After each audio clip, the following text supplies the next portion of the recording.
Ladies and gentlemen, welcome to DKW Season 2, Episode 15, Christmas Bash. I am your host, Phantom Dragon, and tonight we're rocking solo for a bit. Not sure when Aquatico is going to be able to come back. He should make it somewhere around the middle of the stream, if I'm right, since he got dragged out for some last second Christmas shopping. So we do wish him good luck on those endeavors. God knows it's gonna take forever, especially this late. But with everything said, got an interesting card linked up tonight for you all. You can all find it there on Discord. If you click the link, it will take you to the Discord. As soon as you join, I'll be able to hit you up with a audience member role, and you'll be able to see the match card for tonight. In case you are unable to see it, I will read it out. First match, we have Mr. Mania versus Osprey. Second match, Pierce Perch versus El Polo del Diablo. Amaya Knight versus Victoria. We have a debut of a pretty well-known superstar, Nathan Bolusek.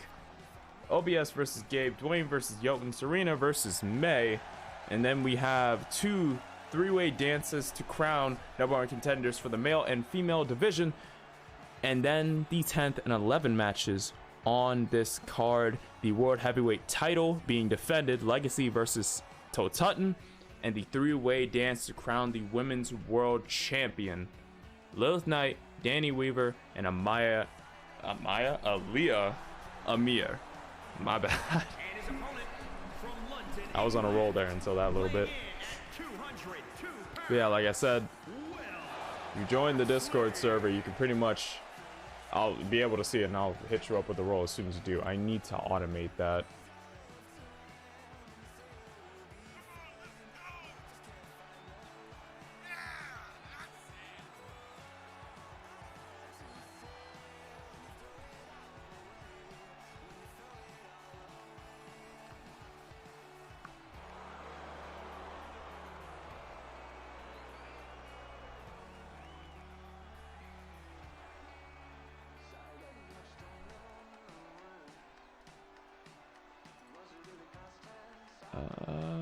That's there. With everything set up, first match on this card, let's get it started. Now, first thing I should say, OBS, where is OBS in this picture, Phantom? Come on now. Will Ospreay and Mr. Mania, this is not their first time in a ring together. They have been in a ring together previously, I think a total of 3 times. I cannot remember the win and loss between these two, but I remember they were in a ring 3 times in the past. 3 or more times. I believe it was just 3 though. I remember the first time, I believe Ospreay would end up winning the first bout between them, which led Ospreay to have his one-on-one match versus Legacy, which led to the title match and all hell breaking loose between Legacy and Ospreay the first time. I remember that clear as day. The second meeting between them, I believe Mr. Mania holds that win. Yo, what's up, back out? Quick shout out to a good friend and a owner of several calls on this show, Mr. Back out. Yeah, you can see him there playing a little bit of Assassin's Creed. Last streaming Assassin's Creed 3 Remastered. Back out. Really good company. He's a really good friend of the channel. One of the first friends I made here on Twitch. And he owns a handful of Caws, all of which I think are in action tonight. Not even I think, I know they're all in action tonight. They make up like half the roster, ironically. But yeah, they're all in action. Getting my ass handed to me in Elden Ring? Oh boy. Which part should I make it to? Thank you. No problem, man. This Mania whips Osprey all the way across the ringside. This is a DKW styled match. All the matches tonight are going to be under DKW ruling, meaning a count of 20 pinfall or submissions. Basically, it's pretty much close to a regular match. The only difference, try to go with a spinning heel straight to the gut. We got caught with that one. But yes, it essentially like a normal match. Mania went flying to the outside. Mania on the floor, now getting whipped inside by Osprey. Oh, tries to go for Oz cutter, misses the mark. Gets picked up, dead weight right into a hard backdrop right on the bridge of the neck. Don't remember if that move has a specific name, but it tries to go for a left hand. Kick to the outside leg, forearm. Quick jab with the left hand, and now just lighting Osprey up. Yes, like I was saying before I lost my train of thought. It is the same type of match as a normal match, the only exception being the count on the outside is a 20 count. It helps stops countouts, I can say that much. Like, I'm being completely serious.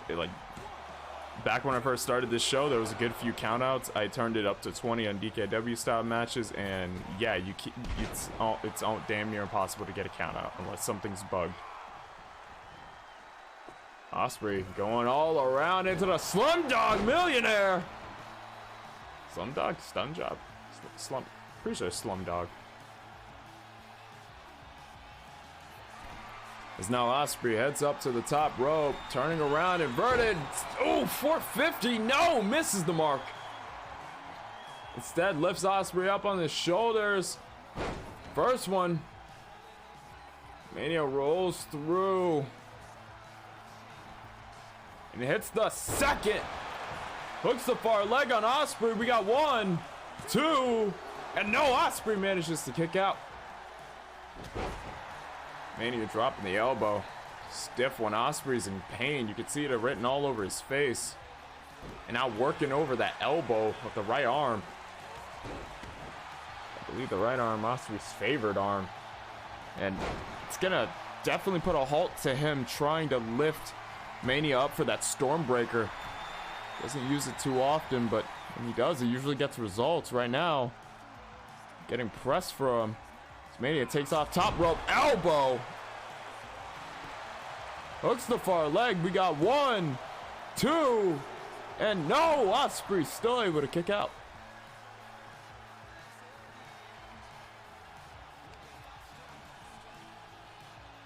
Mania pins his arm, drops the elbow on it again. Drops the elbow, drops the knee on it again. Puts him out, brings back in, neck breaker. Look at the far leg again. Osprey's pretty close to the rope. Not gonna be close enough to call for a break, but a quick kick out at 1 from Osprey. Maybe a second wind. Super kick lands on the jaw. All those trios of kicks and a springboard moonsault. Keeping the momentum on. Trying to keep the driver's seat in his corner as he lifts Mania up. Oh! GTS! 1, 2, no, and a kick out. It is not often I see Osprey doing that. Running shooting star press, lands. Now Mania gets turned around. Osprey, I think, trying to go for a submission, but Mania slipping out the back door, springs off the ropes. Lariat catches him right across the chest. And now again, working over that right arm.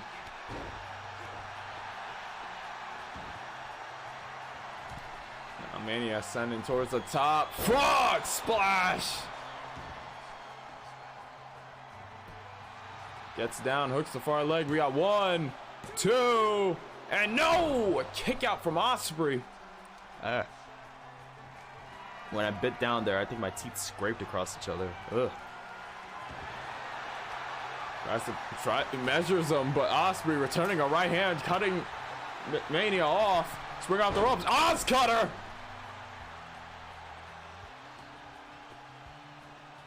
Now stomping on the left arm.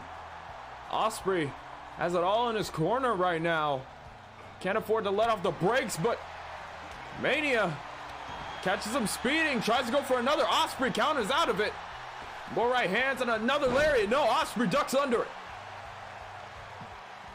Con elbow again. Ospreay brings him up. Backbreaker. Stomp to the left arm again. Running shooting star press connects. Ospreay weaving together a little bit of offense here as it goes up and around, and again another stun dog millionaire. I need to look up the name of that move. I'm pretty sure it's Stun Dog, but I keep saying Slum Dog. Another kick at it too. Let me look this up before I make any more problems.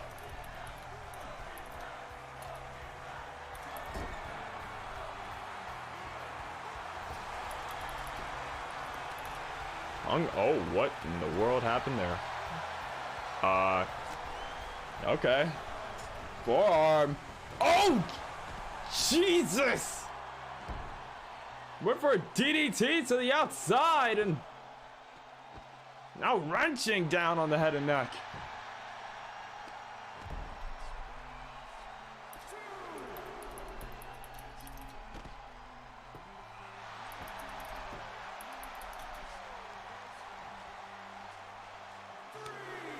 Stun Dog Millionaire. There it is.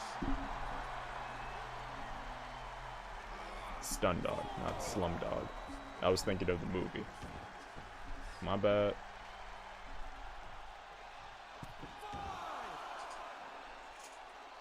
Ospreay gets out of the ring, kick to the gut. For some reason, my brain just started like mixing them together, and I had to actually look it up to confirm it. So that was my fault. Kick to the gut. Wait a minute. Butterfly locks the arms, trying to will Mania up, but no. Throws him over. Drops the knee on the upper chest.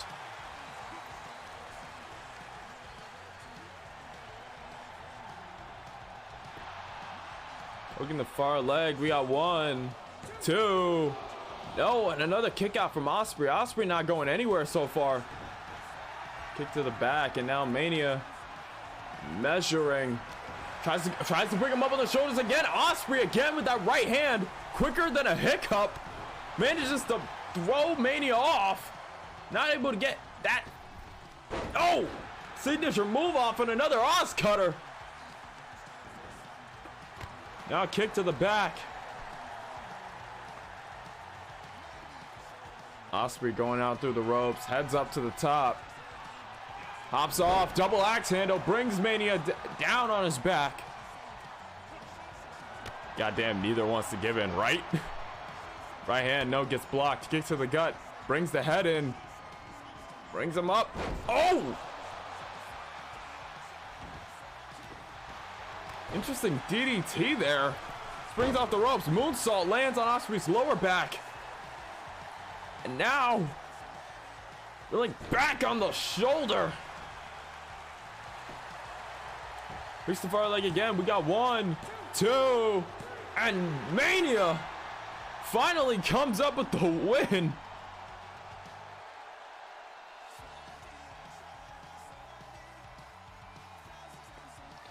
Neither man was willing to give in until the final bell. That right there. Fair bit of determination.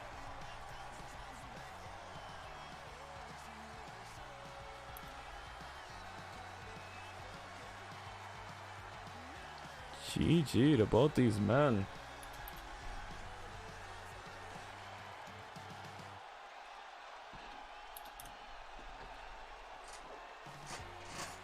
Here is your winner.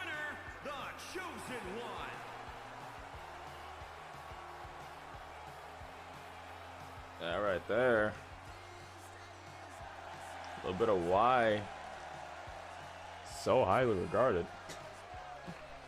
Whoever thought of these parkour areas in Elden Ring needs to be shot. GG, good lord. Yeah, the parkour areas are really hurting, huh? Move on to the second match of the night. Gradigo's not here tonight. Refresh the code. I guess if they show up, we can see if it works.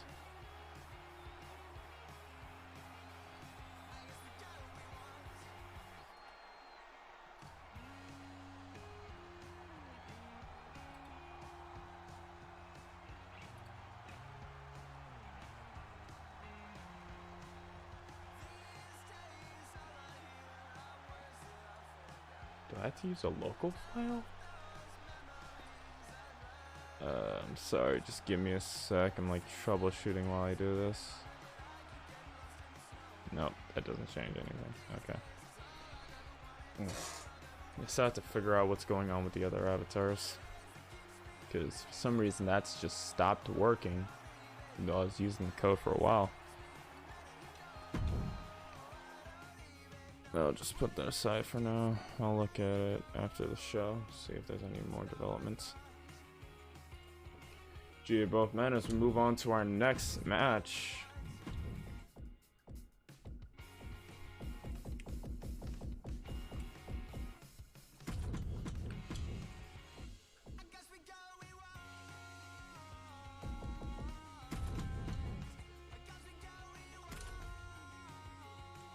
Ah, crap. I had it at the wrong. I need to...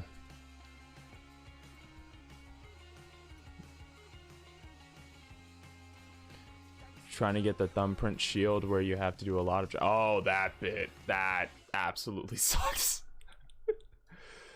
I feel for you there. That bit is actually terrible. They wanted to make sure it was real fucking difficult to get down there. That was actually cancerous. Not even joking.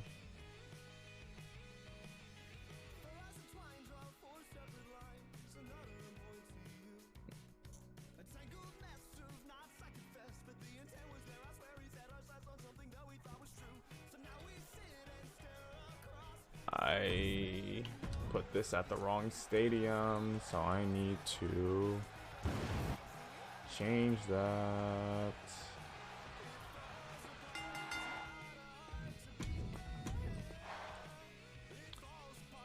I accidentally send it to the...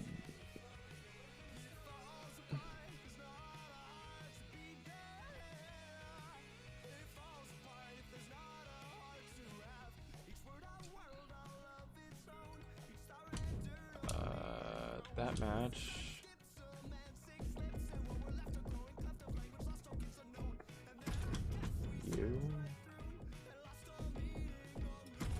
You, and remember to change the stage this time. There we go. There we go. Accidentally had it on the wrong one. I wish you can just set your match, or like your...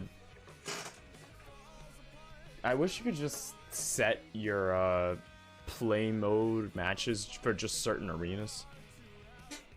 Like if you want to change it, you could just change it. But I feel like you should just be able to set your own default. Just like, hey, if I'm ever doing a match, go to this. If I want to change it, I'll go out and change it. I don't think it's that hard. It should at least be a feature you can do. That'd be too easy. 2K wants to be a pain in the butt. Fair, fair, very fair.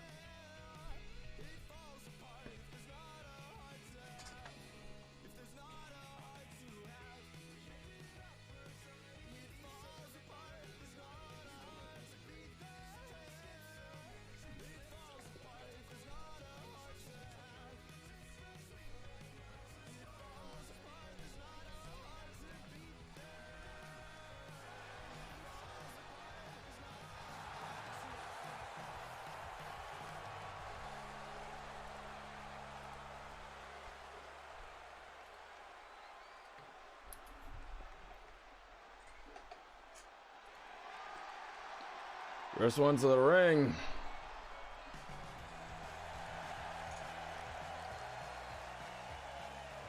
The Assassin. The following contest is scheduled for one fall. Making his way to the ring from Winnipeg, Manitoba, Canada. Weighing in at 242 pounds, the Assassin, Pierce.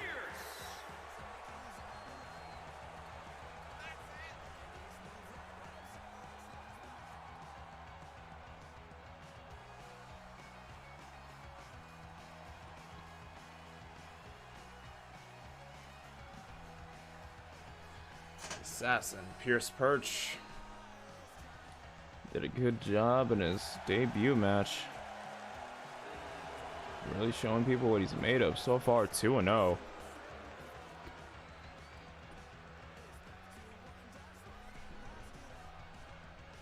Debuted towards the start of the females matches.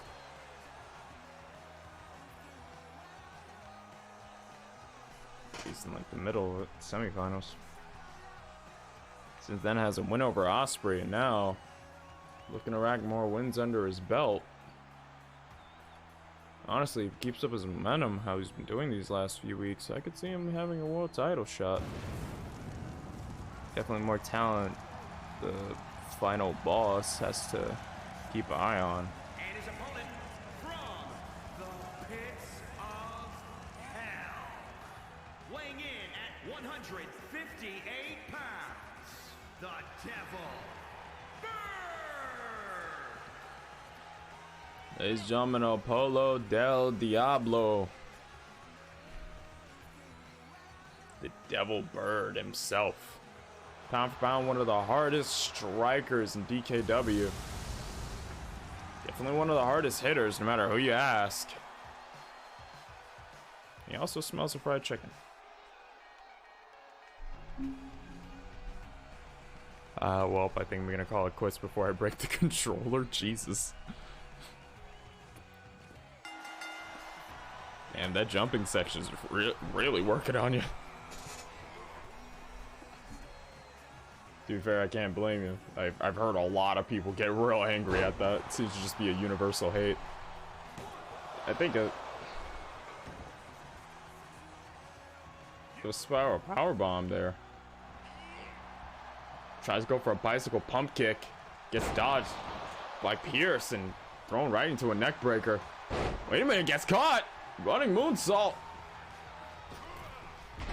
Tries to spring off for a moonsault, but misses the mark now. Pierce slowing down the pace of the match a little bit. Find some more pressure with the headlock. Now quickly ascending to the top already. Oh! Shoulder rocket drop. Kick between the eyes. Running moonsault. We got one. No, and a kick out. Moonsault. Shooting star press. My bad. Now Pierce sweeps out the legs. Oh, Polo runs in. Bicycle kick straight to the face. Now a snap neck breaker. So far, a little bit of back and forth. Both guys, I think, testing the waters when it comes to their striking abilities. I think Pierce really wants to make a name. Running power slam. Now rolls through with the senton. He's trying to keep the work on Polo, but Polo counters with dragon screw. Polo quickly ascending to the top rope. Pierce back up at full height. Polo. Oh. Trying to take flight there after Pierce, but missed the mark, but brings it back with a Tierres. 3 chops and an enziguri to the back of the head. Brings out the top. Tries to go for a moonsault, but Pierce moves right out of the way. Pierce just unloading the right hands. Double palms to the gut. Springs off. Enziguri kick. No, misses the mark. Gets kicked in the side of his thigh right there. Gets sent over the top rope by Polo, and Polo Showing off a little bit of his agility. Oh, ew! Inverted Phoenix Splash without nothing but knees, and now Pierce slowing right back down. Like I said before, all the matches on this card under DKW ruling. So they don't have to worry about a 10 count. What they do have to worry about is a 20 count. In the edge of the ring right there. Everyone keeps saying the ring apron is the hardest part of the ring. I'm personally of the ring post supremacy group. I'm not gonna, you know what, I'm gonna just take that right back. That sounds terrible now that I say it. Just brings him up, drives him down on those knees. That's gonna work over the rib cage. Another pump kick. It's Polo right back into the running. Pierce moves out of the way, returns fire with the super kick. And now crossbody on the back. Now picks him up. Oh! Omega driver. Right on the head. Omega driver? No, it was crap, I cannot remember. I can't remember the name of the exact move, but again, my brain wants to call it the Cosmic Trip, but I know that's not the move's actual name. That's just Old Dog's like version of the move. Just as effective though. And now Polo taps him to the head, and now for Christmas dinner, look at it, dial it up. Looks like he's eating out for Christmas dinner, and Polo looking to cater. It's called the Wham. Just the Wham. Looks so far like we got 1, 2, and a kick out at 2. The Wham.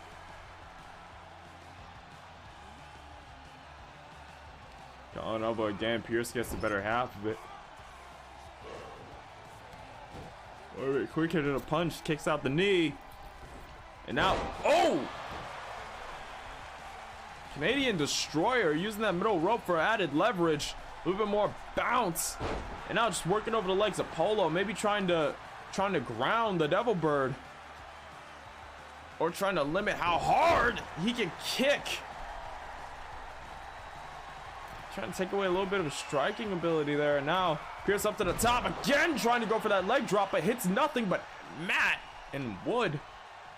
So now he picks him up, double choke slam. What?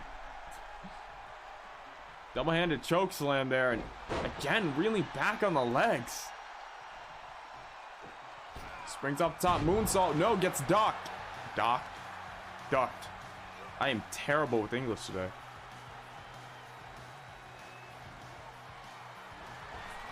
Apollo gets doxed.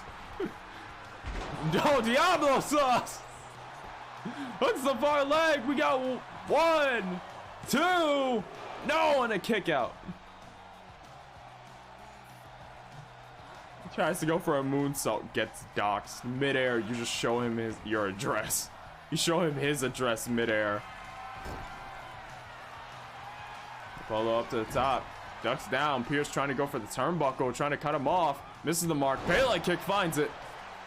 Oh my god. Now lowering that knee right into the crevice. That elbow. Kick to the gut. DDT. Hits it. Now Polo going right back up to the top again. Turns around. Inverted Phoenix Splash, but again gets caught on knees. Pierce must have done his homework. Double-handed choke slam again. As he reels the leg, DDT to it. Really working over the legs of Polo, giving them no remorse, trying to make sure that Devil Bird is nice and slow, grounded. Now off the top, drop kick, no, misses the mark. Miscalculated it by a bit. See his nose busted open a little bit of, it's leaking a little bit. A bit of a trail, I believe, from what Polo did to him earlier. Polo tries to hit the ropes. Gets caught. Another neck breaker. Hooks the far leg off it. We got 1, 2, and no! Polo kicks out again. These are names we need to give someone to give their Caws signatures a finisher. The Wham or and Doxed. The Wham and Doxed. That would definitely have to be like a hacker character. Springs off the ropes, another Pele kick. You can see the blood lining the nose of Pierce. Dragon twist straight to the leg. Tucks the head in, brings him up. Oh, drives him straight down. Tombstone.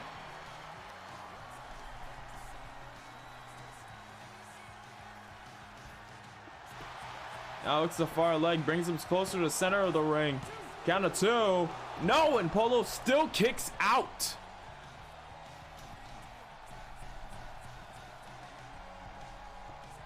Brings him back up, kick to the gut. Brings the head in. Oh! Spikes him with that DDT. Count of 2, and no! Polo's still in this. Pierce, a little bit driven by adrenaline, tries to go for a crossbody. Polo moves out of the way. Goes up again. And Polo says, all right, how about round 2? Dials it up.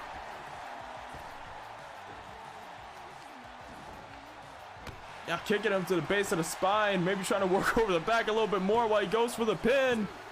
2, and no. Now Pierce kicking out.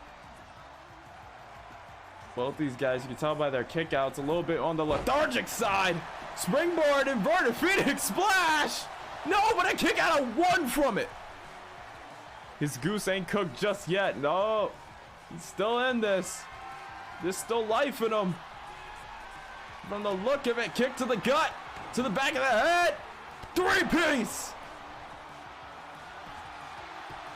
Hooks the far leg again. We got 1, 2, and no, again another kick out. Tries to go for a moonsault off the ropes. Pierce moves out of the way. Now grabs the arm and twists that shoulder right into the mat. Overhead shot, another one. Grabs Polo. Puts him right into the corner. Right hand, no, gets blocked by Polo. Polo tries to return fire with the chop. Catches the right hand. Springs off the ropes. Enziguri kick connects. Hooks the far leg again. We got 1, 2, and no, another kick out from Polo.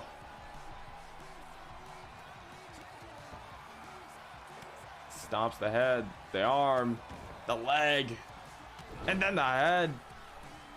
Second one. He's bringing those stomps home, and now, wait a minute. Got him in a rear naked choke. Reels all the way back, trying to get Polo to pass out or tap out. Ref right in front of him. No, lets it go. Looks like Polo was on the verge of tapping there, but maybe Pierce, realizing he hasn't done sufficient enough damage, works over the head and neck. Now working over those legs again, maybe the lower hip where Polo was grabbing at. Tries to ring the arm. Polo rolls out of it, trips him up. Rear hold, half Nelson superplex. Standing suplex, technically. And now reeling in, Anaconda Vice, reeling all the way, and Pierce taps. Pierce taps to Polo. That's the rare case we see El Polo using a submission move,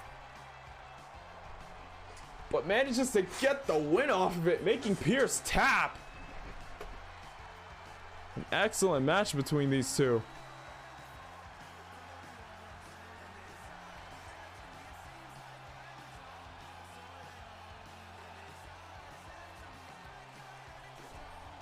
Here is your winner, the Devil.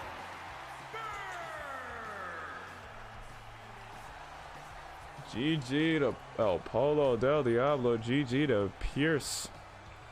A hard-fought match from both ends.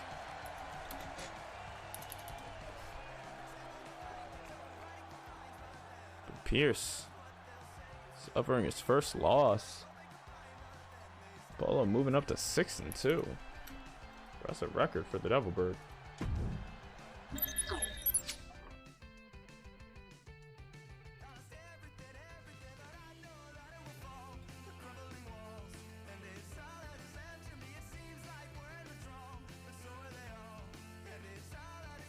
I feel like I should lower the music a little bit.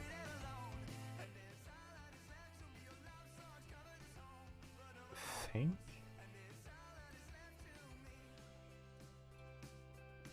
Is the music too loud? Let me know if it is or if it's like too low. 'Cause I'm kind of debating that a little bit.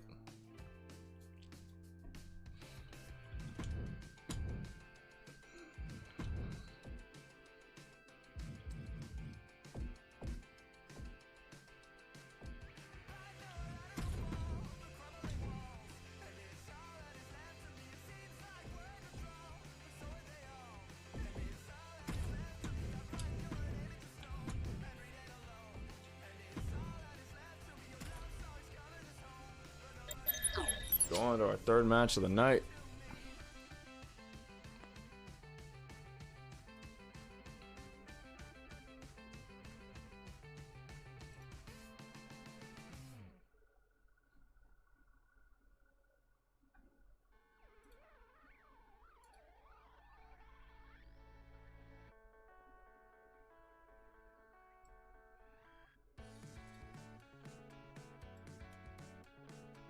Third match of the night. Amaya Knight goes one-on-one with Victoria. I believe these two have met once before. I think shortly before the tournament started to crown the inaugural women's champion. These two met one-on-one.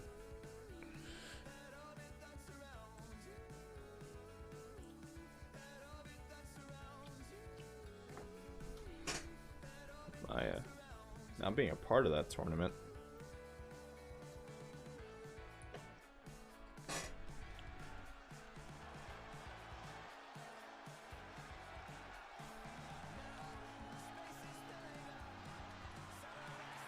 Here she comes.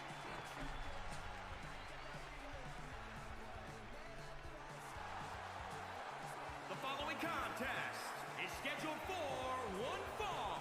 Making her way to the ring from San Antonio, Texas, Amaya Nightmare. Amaya Knight has a bit of a nasty attitude. The words on the back of her jacket, they're not just there for show. But recently has been slowly becoming less aggressive towards people.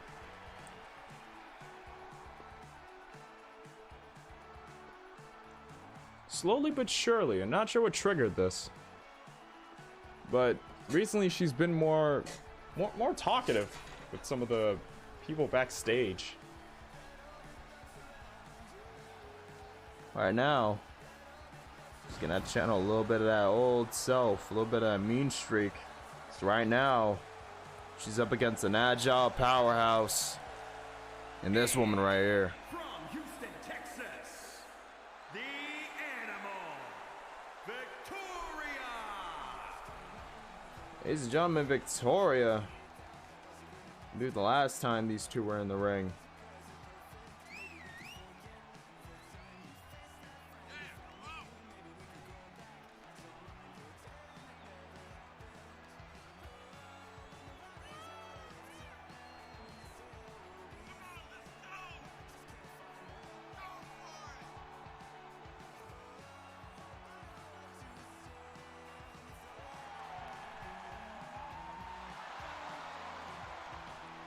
Sorry, I was just looking at some stuff.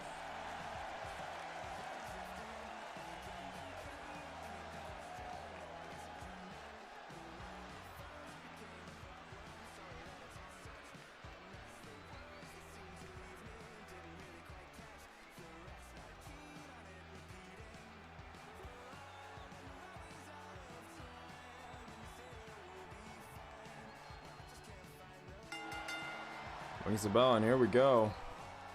Going elbow, tries to bring Amaya up for a backbreaker. Amaya lands on her feet, goes around. Oh! Half Nelson suplex on the back of the head already. Amaya maybe going for a little bit of a nice streak, but I guess getting into character now. She's in the ring.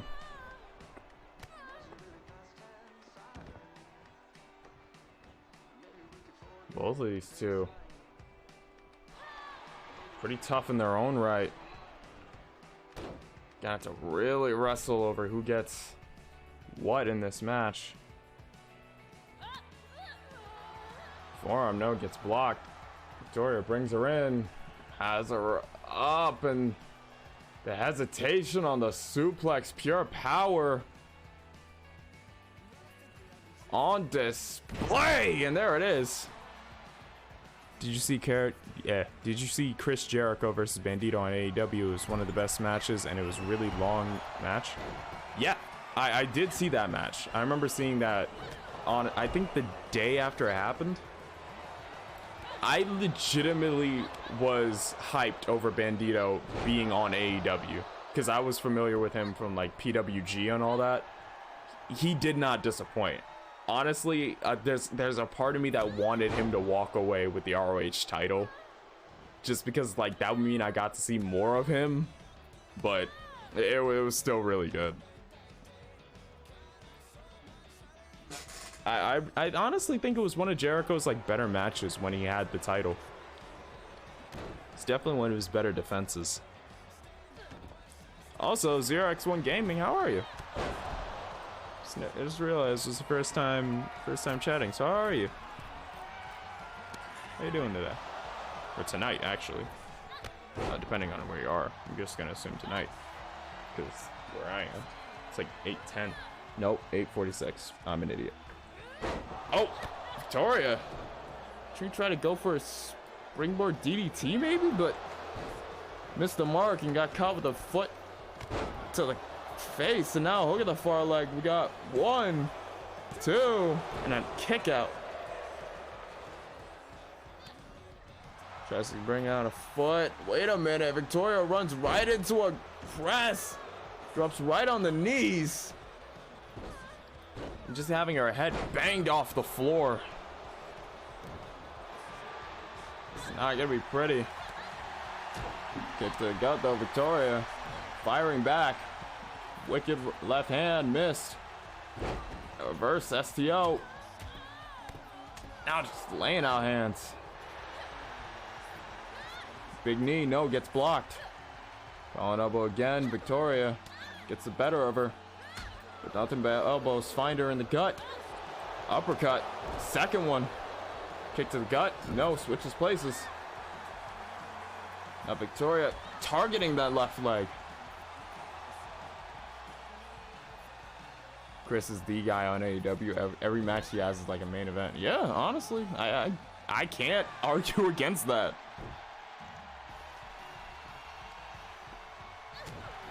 Chris has been doing nothing but work since he got to AEW, man.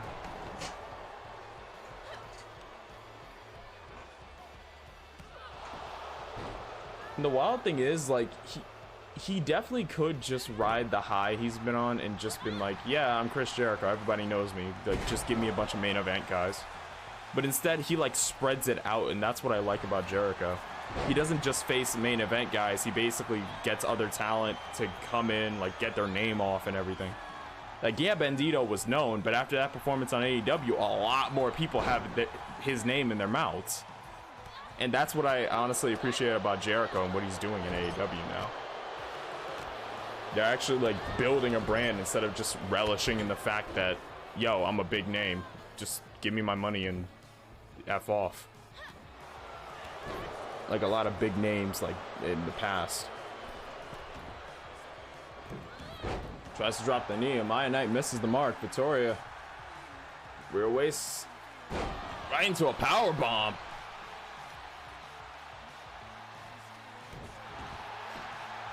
Hooks the far leg off of that arm stomp. We got 1, we got 2, and we got 3. Victoria picking up another win. Huh.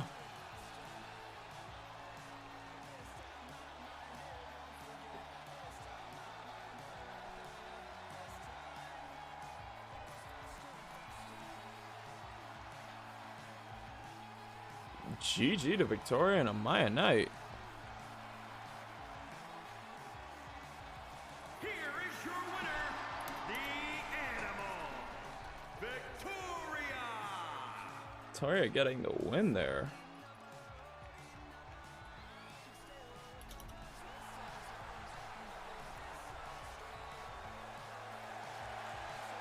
After a match like that, you cannot deny.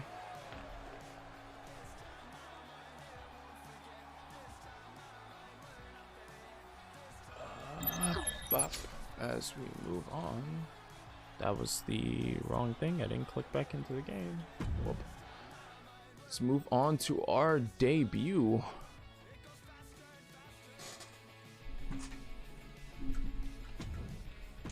Bum, bum, bum. Where is he? There he is. And debuting is you. It's gonna be a DKW match, and we're gonna set it to that and start match. Next match.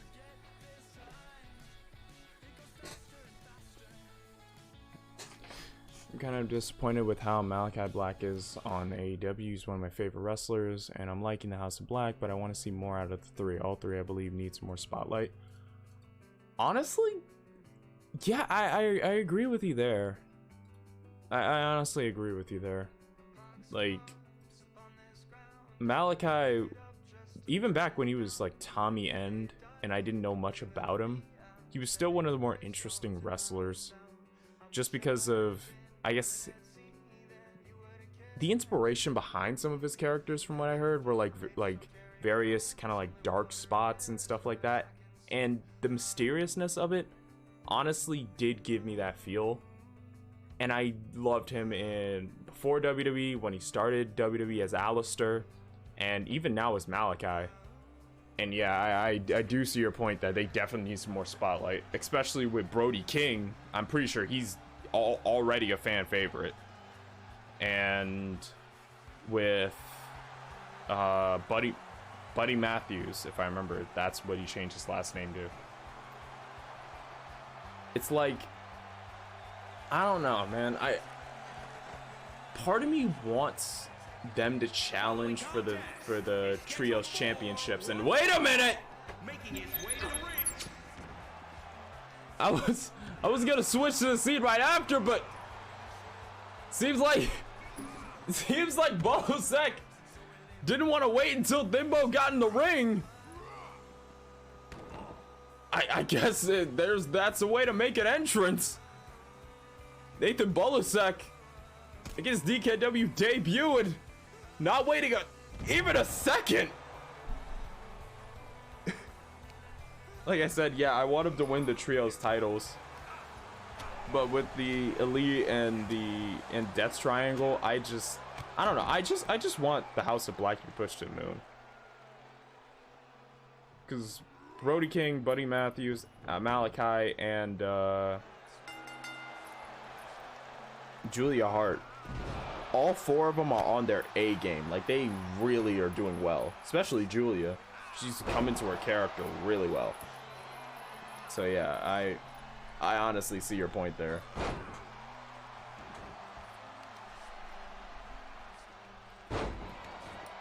Works on the leg there at Thimbo and trying to mount some kind of fight after getting jumped in the rampway. Kick to the base of the back. Pins the arm and drops the knee on it. Beats him up, kick to the spine. Now just starts throwing hands. Jesus. And now locking those legs around his head and neck. Nathan manages to throw him off. Brings off the ropes. Moonsault. Whoa! Hits Thinbone on the back. Manages to land on his feet. Kick to the gut. Thinbone again with that sunset powerbomb. Even get to introduce it properly. Thinbone. He's one of the more fresh trainees. He's been around for a while. And he wants to essentially... Oh, shooting star press. Almost picture perfect. Kick to the side of that from Thinbone. But Thinbone is one of the newer trainees, really trying to come into his own. Thinks jumping in the deep end.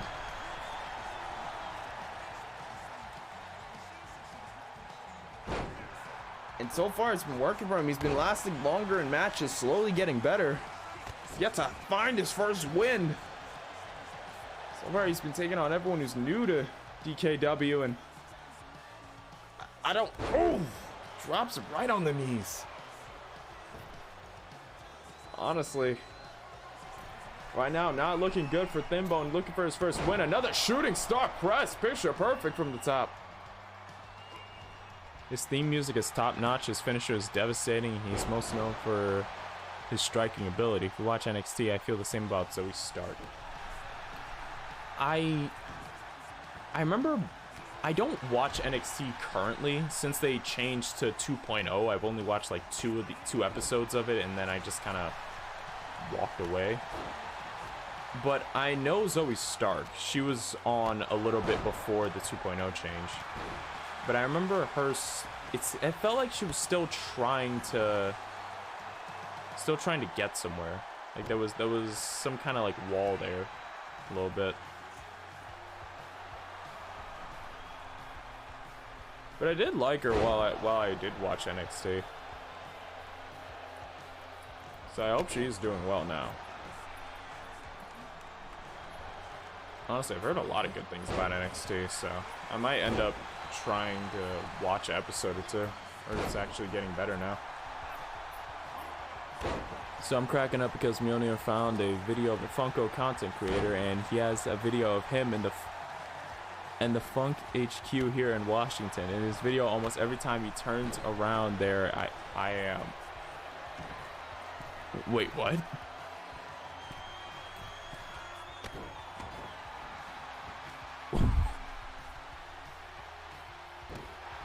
wait, what?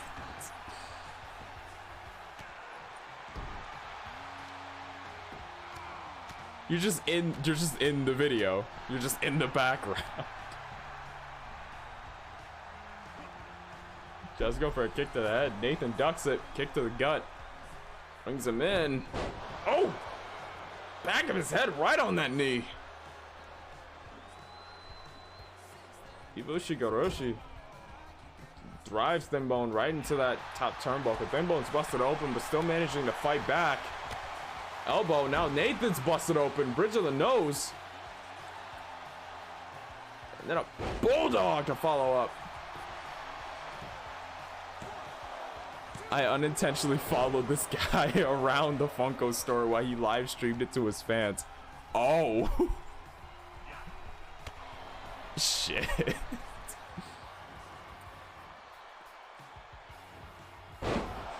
Huh. Shit. That's a hell of a coincidence.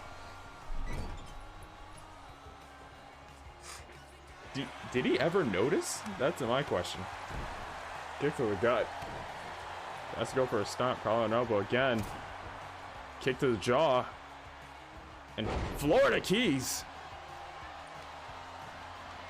Kick into a straight jacket and suplex, and now trying to lace up more. Tries to drive the knees down, but Thinbone gets him up in a heel kick. Now from the corner.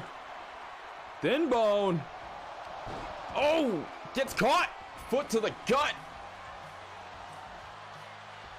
Totally not a stalker. Totally not a stalker. Stark has improved herself, and she puts on great matches, though her current story is lackluster. It was good to hear she's improving.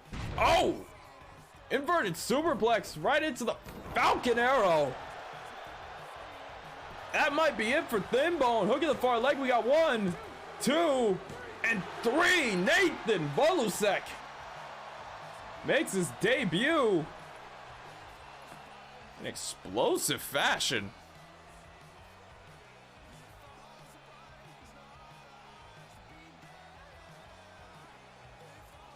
I believe right before that Bulldog got busted open along the bridge of his nose. That Falcon Arrow right there. That right there helped him put the nail in the coffin. Here is your winner, Nathan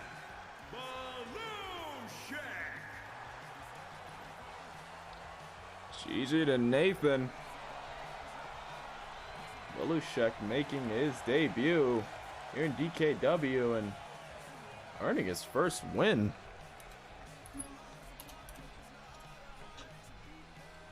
Impressive back and forth and impressive performance. Most likely gonna see more of this kid as we go on. Kid of this man, my bad.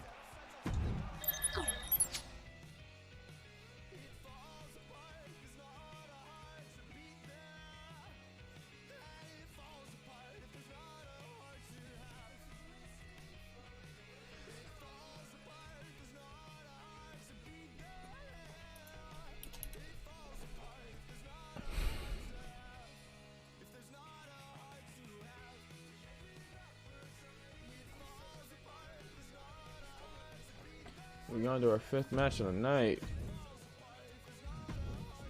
These two face each other in the ring for the first time.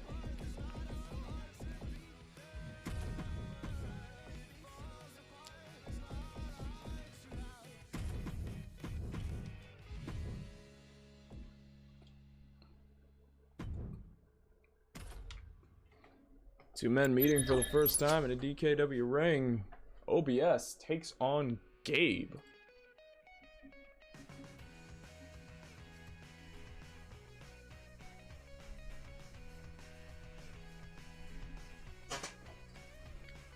What are your thoughts on Paige's return in AEW? Honestly, part of me is happy that Paige has returned. Paige or Saraya, however you want to call her. I'm happy that Saraya's come back to the ring, but I guess for the first match in like how long? I think like almost 5, 6, 7 years. Honestly, I'm happy. I'm the match itself. I was alright with the match.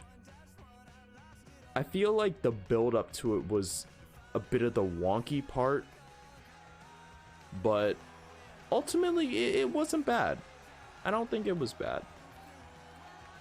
Honestly, a good bit of me kind of cuts her some slack because, you know, she's been out of the ring for so long. But one thing I wouldn't change is putting her in the ring with Britt Baker. I feel like Britt's promo ability definitely helped the build up to the match, and I think Britt's probably one of the safest female wrestlers they have on the roster. I could be incorrect about that, but that's my feelings on the return. It wasn't bad. It wasn't bad. I would change a few things, but ultimately for Saraya's first returning God knows how long from wrestling, I'd say it was pretty well done. I did wish that they followed up a bit better, because it feels like since that match at Full Gear, it was just nothing, you know?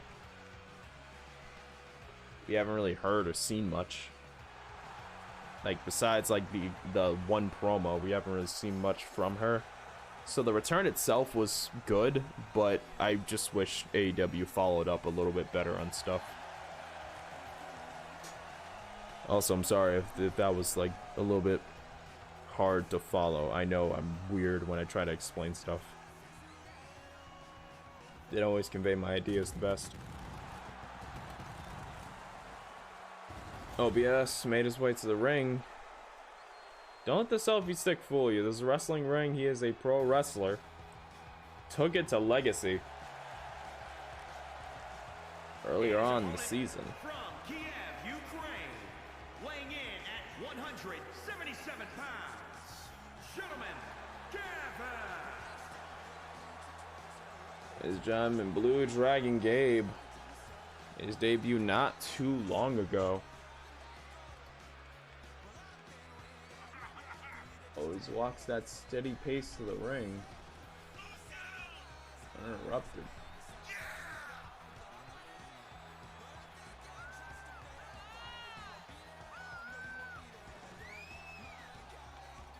Sort of known for his little bit like lackadaisical style when he walks the ring. Seemed like he's taking it easy. Me and Aquatico have started to think that this is his way of conserving energy as he makes his way to the ring. Not using too much of it, not getting too fancy.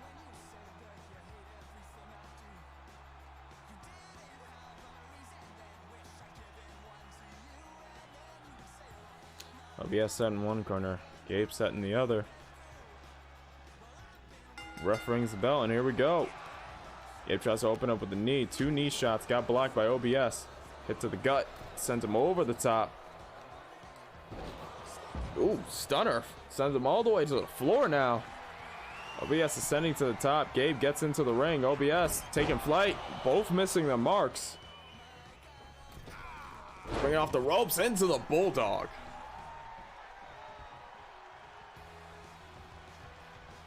Now knee to the gut and drops him right down. Just go for the stomp crossbody, gets caught. Has him up and down on that knee. Working on the lower back and hip. Spring off the top rope into a moonsault. Beautiful. So now Gabe starts to work over the midsection.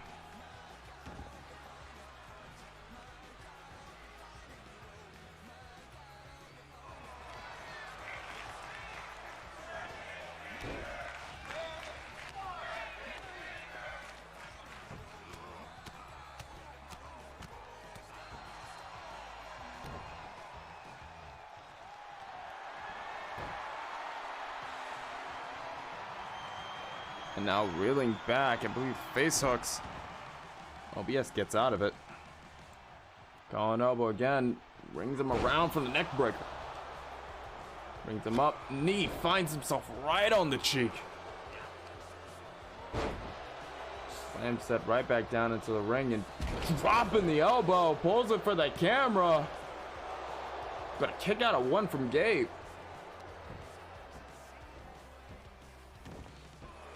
OBS really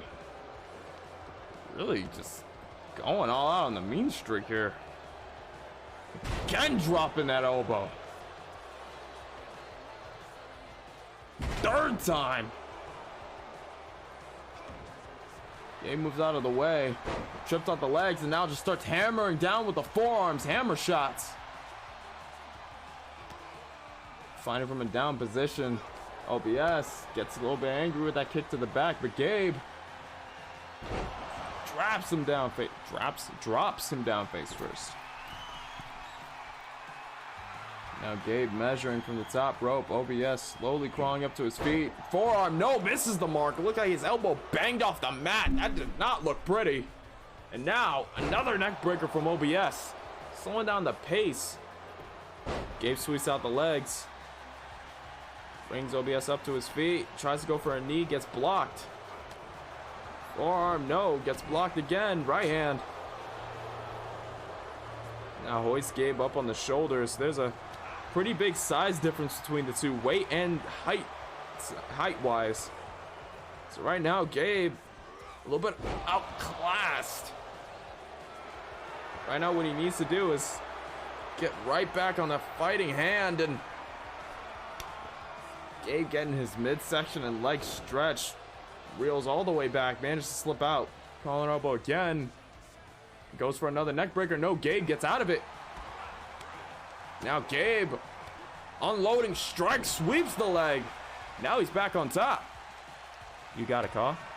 Yes, he's actually in one of the matches later tonight. I have several calls on this show, but they're mainly just kind of computers. The only two that I would say were completely my own creation are Phantom and Danny Weaver. Those two Caws. I say those are mine because I kind of send them out to other e-feds if people need wrestlers or if I want to be a part of them. Airplane spin there, hook at the far leg, and Gabe again kicks out.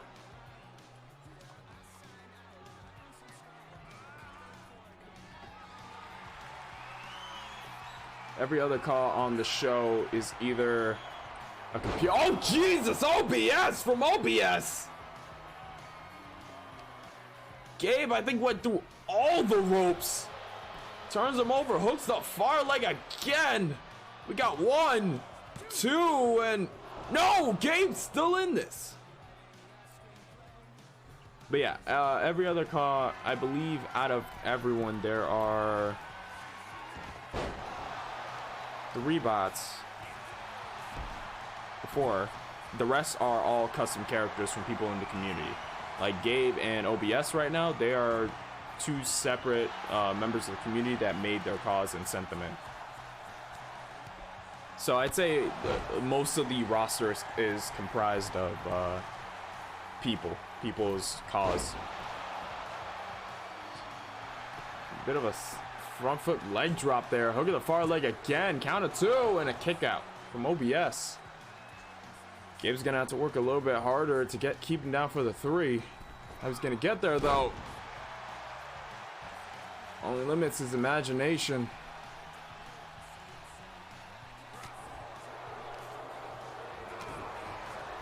Punch to the gut, calling elbow. Sweeps under, rolls through, kick to the side of the head.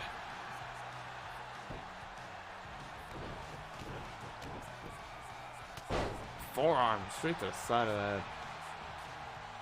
Gabe really working over the midsection. You want to do some 1v1s just want to do some 1v1 sometime just to mess around and try out some different things. I'm alright. I don't really, when it comes to most 2K games, I'm not really a fan of the online and PvP and stuff. So I'm sorry. What's the far leg? We got 1, 2, another kick out.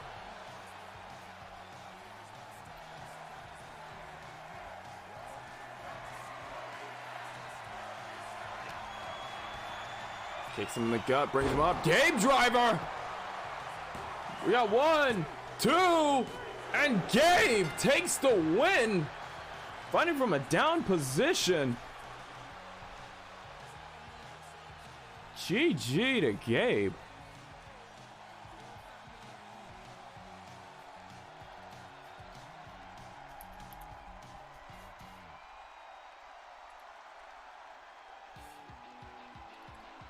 I believe with this, Gabe moves up to 4-0. Right now on a little bit of an undefeated streak.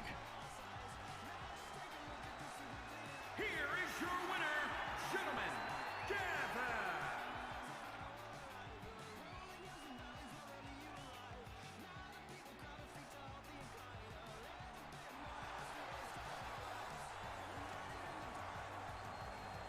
GG to both men.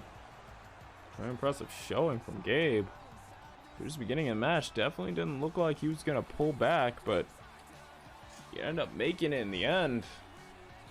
What a hell of a performance.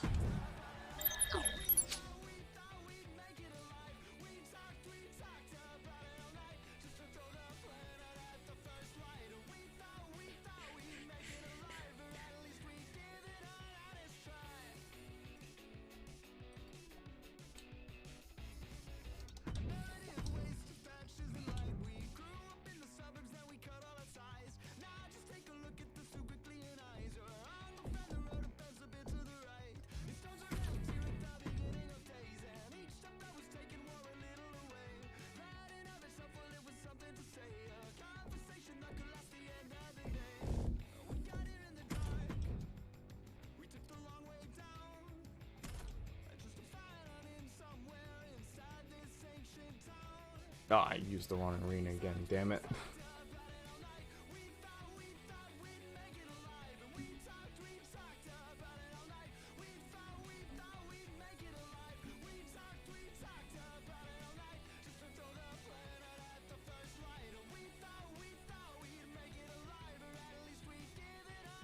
Damn it. Used the wrong arena. And this is gonna take a while to load.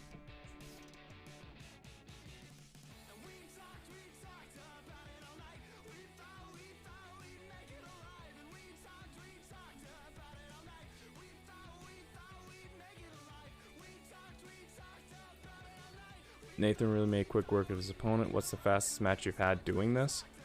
Funny enough, the fastest match we've had on DKW, aside from the debuts, if we're just talking Caw versus Caw, I believe it might have been Jotun Queen versus Aaliyah Amir. The first time those two met, Jotun Queen basically just... I don't like to say this very often, but she just fucking balled Amir and just threw her out. Just ran right through her. I think the match only lasted like what? Barely 30 seconds. I think it was like 30 seconds to a minute the match was. The first time those two met, and then it was just Aaliyah got laid out in record time.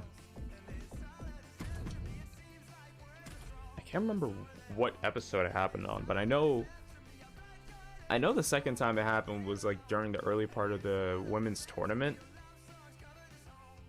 So I think you could probably find that and just see how quick it was. It was just over.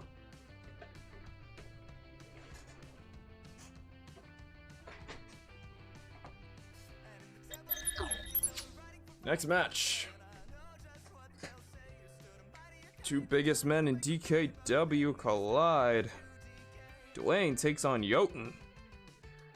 And Lord have mercy, let's hope we actually reinforce the ring for this one.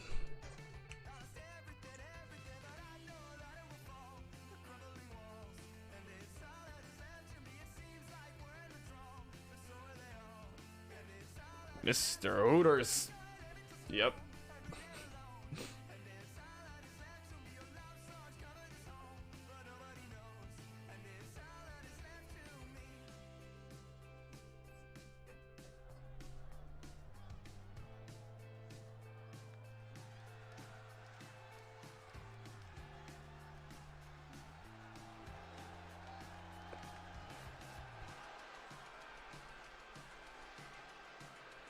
The following contest is scheduled for one fall. Making his way to the ring from New York, weighing in at 303 pounds, Bulldozer Dwayne. Ladies and gentlemen, Bulldozer Dwayne making his way to the ring. Previous DKW World Heavyweight Champion. Held the title for, I believe, 3 months. 2 to 3 months. Don't have the exact amount of days noted down. Came in at a time where champions were only a week apiece. Ended up breaking the record, being the longest reigning DKW World Heavyweight Champion until he was beaten by the current champion, Legacy. Since then, he's been picking up the pieces, trying to get back up to that main event scene, maybe have a second chance at taking his title back. But right now, Dwayne, quite literally, going up against the biggest challenge. The Goblin cheers. X100. Sorts sight. Zorts, thanks for the 100 bits. How you doing? How you doing, Gabi? Quick shout out to Zorts. Zorts the Goblin, last playing Mount and Blade 2 Bannerlord. I know he was streaming a little bit earlier. Also runs MEW, Main Event Wrestling. All women's EFED. I think it's on a little bit of a hiatus currently. I believe. I may not be 100% correct about that, but yeah, go give him a much appreciated follow. Zortz is honestly a very fun streamer that I watch constantly, so why not give him a shot? Jesus! Just see how both of these guys just loom over the ref. No, just busy. Okay, cool. So not on hiatus, but currently just busy. But yeah, still give him a much appreciated follow. He's a really fun guy to watch. I'm alright, brother. How are you? I'm doing pretty good, honestly. I think right now we're actually pretty much gliding through some of these matches.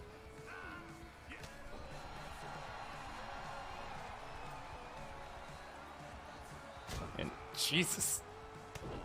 Punch right to the face, a few overhand shots. Double axe handle. Second one brings Jotun down.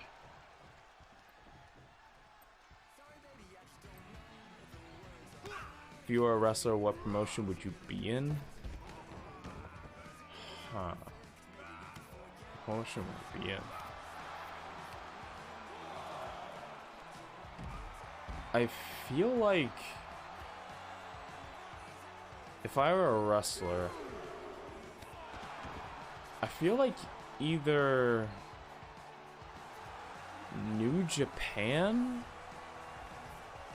or I want to say New Japan or AEW, but I don't know. I know I would definitely want to go to New Japan, though.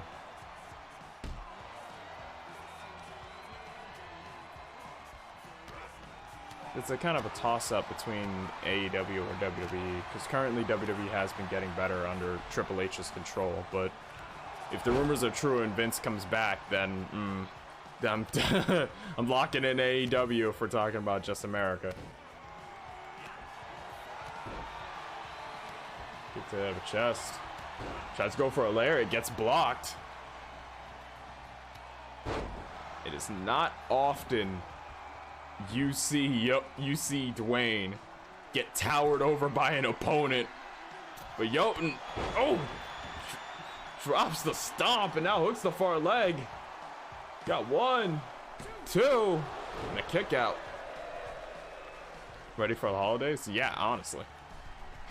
I'm pretty much just ready to relax, man.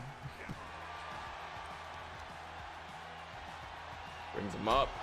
Drives the knee into his jaw. Hook at the far leg again off of that. We got 1. No, another kick out.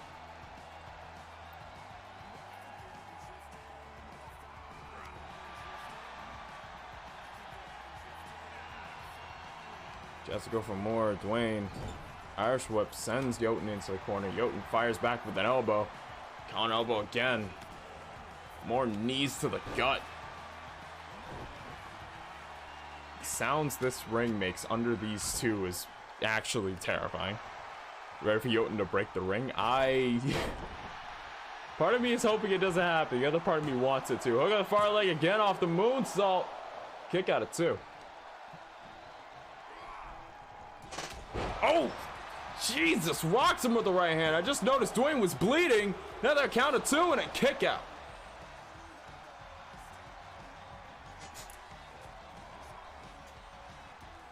Brings him back up to his feet. Right hand tries to turn him around. Dwayne fires back with a forearm.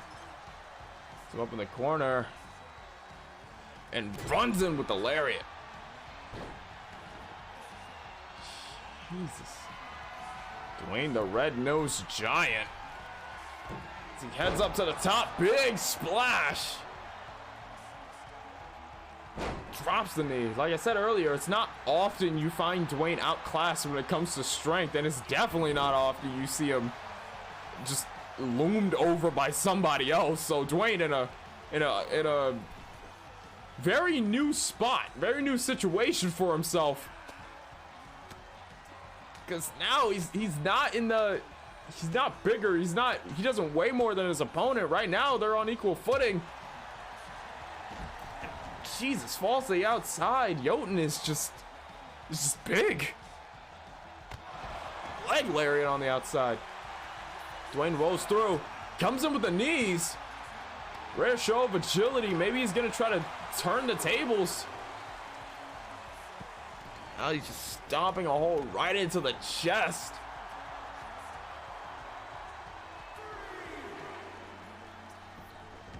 Dwayne rolls Jotun right in the ring. You can see the blood trailing. Bridge of the nose. Looks like to underneath the eye. Drops the knee again. Kick to the base of the spine. Jotun did not take that very friendly. Jesus, wicked lariat. Plants him right on the ground. Brings him up in a spear. Hooks the far leg. We got 1, 2, and no! Dwayne kicks out again. Now I'm getting a better look at Dwayne's face. It looks like part of it looks like the cut is just on the bridge of his nose towards the right side of his face. Kind of going near his bags there. Honestly, that could... Oh, right hand! After popping him up. But Dwayne not staying down for long, fighting back. Best Dwayne could hope for is the blood not to get in his eyes and throw off his sight. The ref staring on. Jotun I think tried to trip Dwayne there, but Dwayne managed to power through it. Back fist, no, gets blocked. Once again, Irish whipped into the corner. Right hand. 2 of them. Tries to go for something more, but Jotun gets out of the corner. Now just using the legs. Showing a little bit of the striking game there. Tries to go for more of a ground and pound, and Dwayne again turns it around. Stomp to the gut. Now again from the corner, Dwayne stomping his feet. Looking for the Claymore, hits it. But Jotun getting right back up. Barely kept it down for 5 seconds, and now look at the far leg. Count of 2 and another kick out.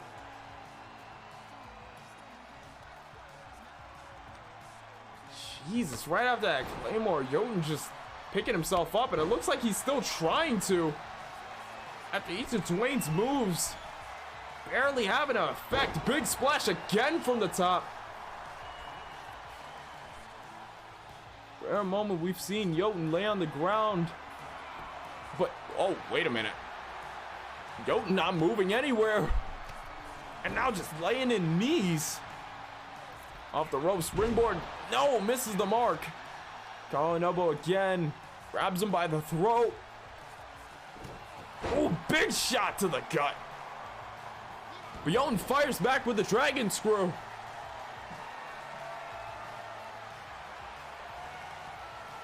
Now Jotun measuring Dwayne. Turns him around, brings him up for dinner and a show. Hooks the far leg. We got 1, 2, and 3. Jotun takes the win. And thankfully doesn't break the ring. GG to both men.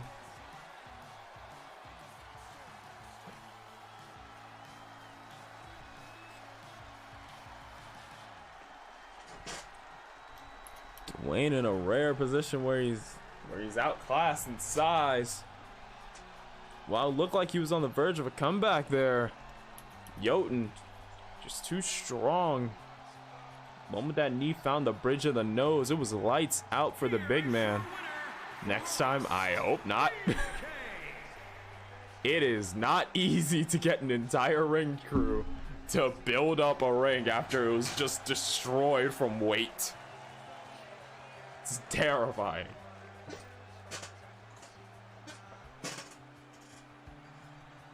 Jesus.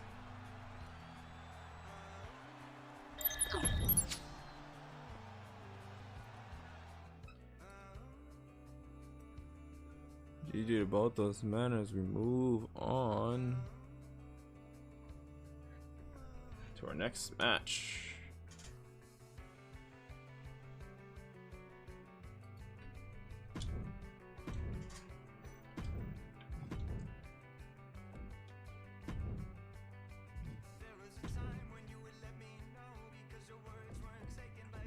This match is you versus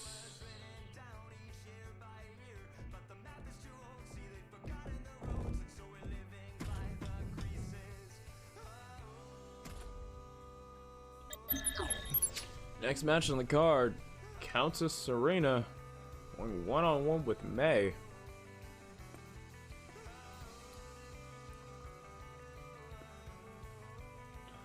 Did you put Nathan as a overall 100? I didn't do so as I didn't know if Trashu had updated him or not.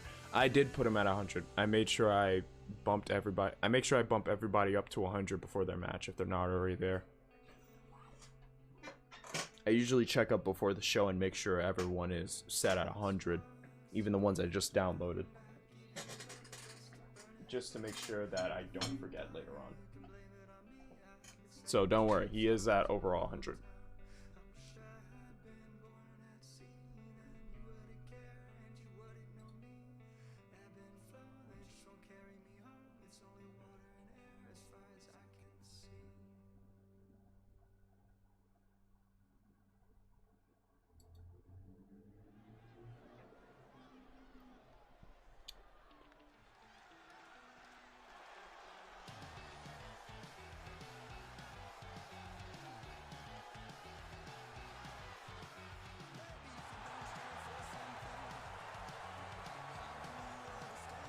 Ladies and gentlemen, Countess is here.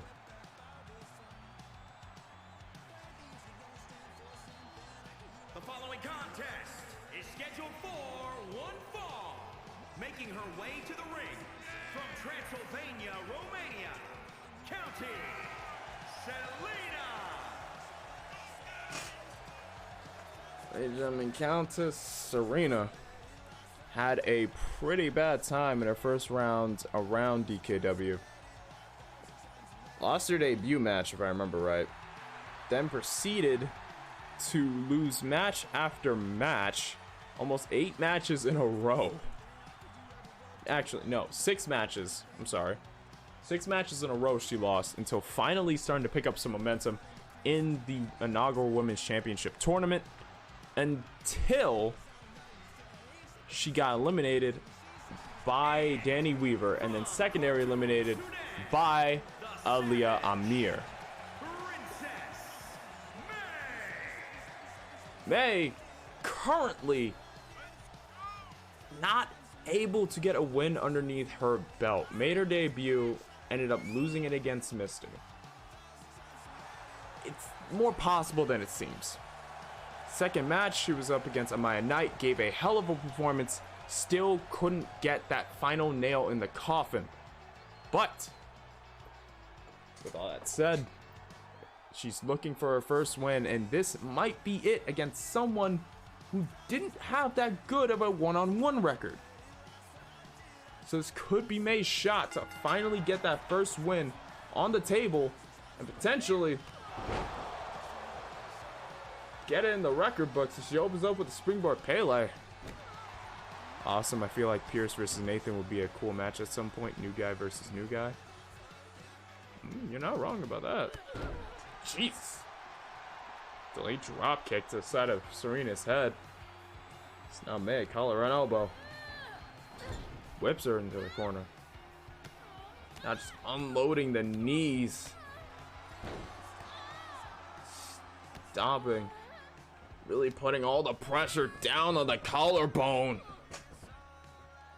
Drops all the way with the knees. Tried to go for a running shooting star. Gets blocked by nothing but knees. Knees are up. Drops the neck on the shoulder. Butterfly suplex. Let's go for a shot. May rolls through. Both women missing. May shoots off the rope. Drop kick. Turns Serena inside. Serena rolls out of the way, sweeps the legs underneath May. Plants her face first, and now looking to chain together some offense. Double palms, a kick. Letting loose. Second kick misses the mark. May ducks it, brings her in. Takes the knee straight to the chest. Running shooting star connects. Drops the knee right on that outer arm. Kick to the gut. Second kick. Sweeps her up. Now mounts her and just raining down palm strikes.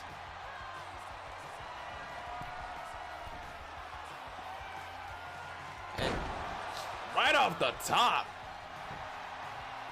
Hooks the far leg. We got 1, 2. Now in a kick out. Someone noticed the Savage Princess, the Princess of Kicks. She ain't bad when it comes to using her hands for a fight. Springboard, moonsault. Again, hook at the far leg and a kick out of 1 this time from Serena.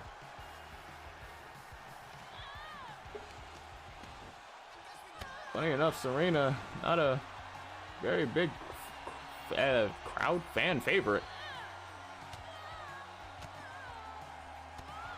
Going into the tournament, everyone expected her to be eliminated.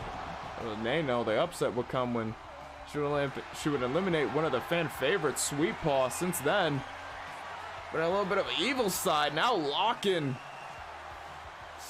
reeling all the way back on the head. Shot to the side of the head, breaks the hold there.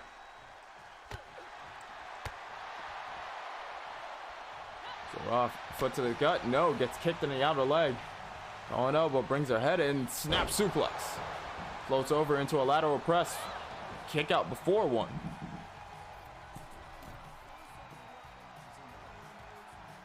Goes off the top. Hurricane Rana. Down to the back, and now using those legs. Aiming for the lower back and spine, it looks like. Left arm, the head, all of it. Now, Serena. Oh, tried to go for Crimson Tide, that inverted Phoenix Splash. May rolled out of the way, now just peppering her with kicks. Serena ducks the last one. Back elbow, hits the mark. Irish whip, May get sent into the corner. Brings her out, exploder. Does a lot of work on the lower body when you get shot into a corner like that. Your legs can't really, there's really no suppression. Top rope moonsault. May slips out, tries to go for more. Serena catches her in a headlock. May counters with double palms. Shoots off the ropes. Hey, leg kick. Turns her around, kick to the lower back. Kick to the side of the head.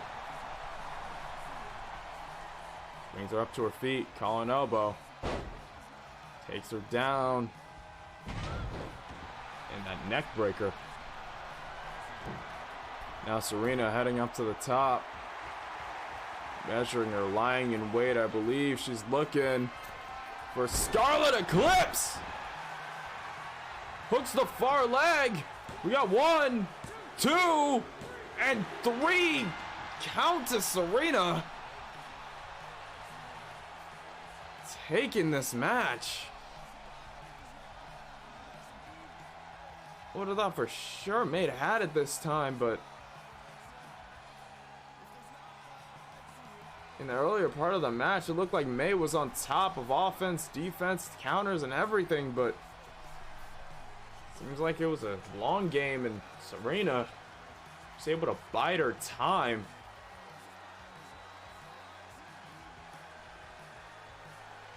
Here is your winner, counting Selena.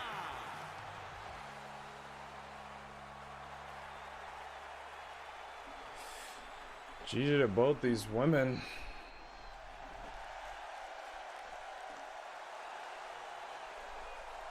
May still on the prowl for that first win.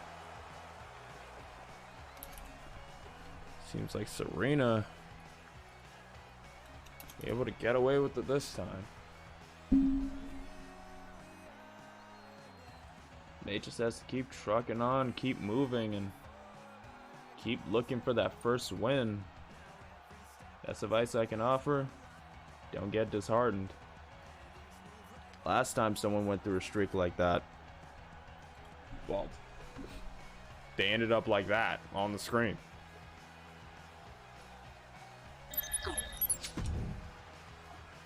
Ended up becoming the underdog to a whole tournament and pretty much almost took it.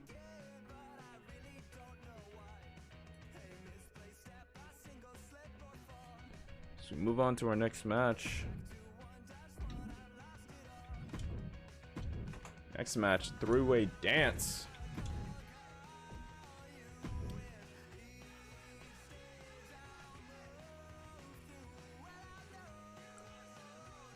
It's between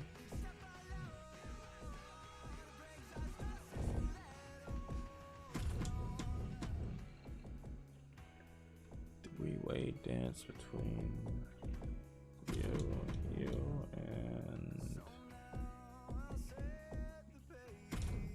you.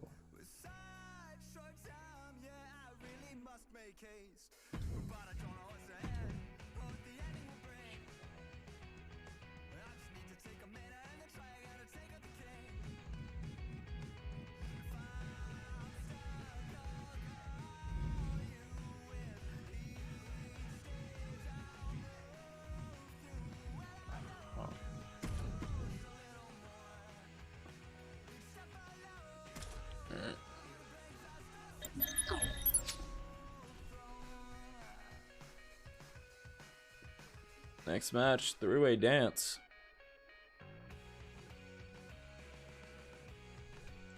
Nightwolf, Brock Hudson, and Phantom.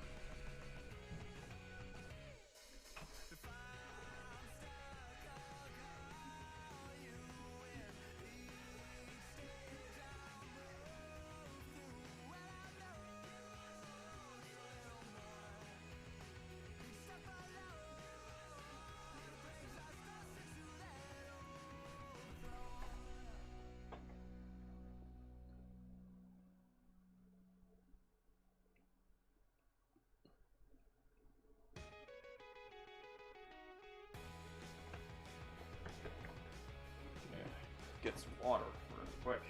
I need it.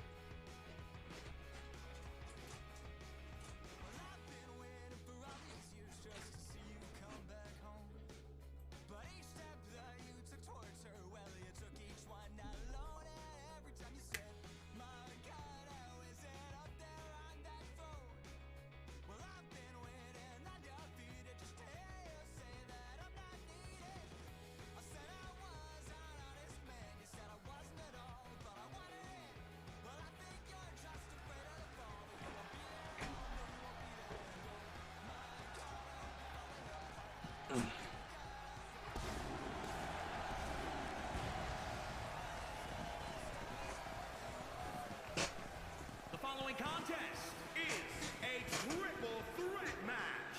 Making his way to the ring from Hollywood, California, weighing in at 282 pounds, Brock Hudson.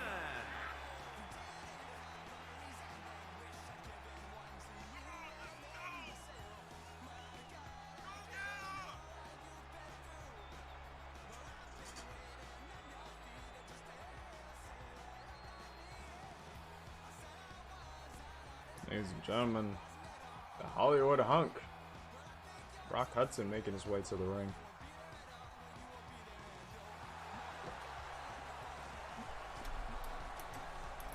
Creation of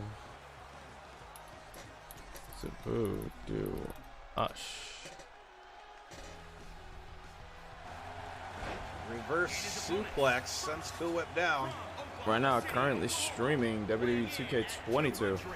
Picks him up. Stream Digital Wrestling, I believe. Another vicious right now. DDT. And It's Thursday Cool Whip night. might be a little hurt. Thursday night show. Picking him up. What's he doing? Going for those You can triple go over, vertical give him a much suplexes. appreciated follow. So much inspiration for Now a lot of hitting for people the in third this one. community, or in our wing of the UFED community, to start theirs, including me. Honestly, it was because of Vu and a few others that I actually decided, you know what, I want to try this.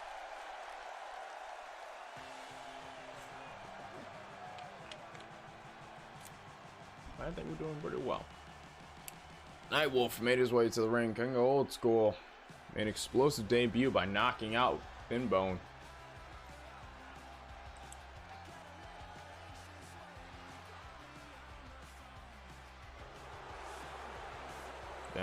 Then there's this guy, I guess. And from Brooklyn, New York, weighing in at 230 pounds, the Phantom.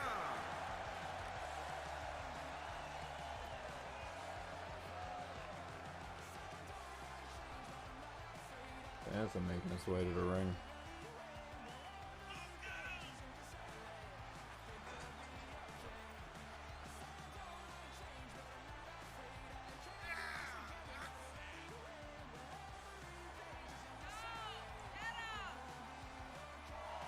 On and off season. Phantom. Christmas Bash having all hands on deck. Hasn't been on DKW very much. Been on other shows. Trying to get the name out there. He's had a alright time with it.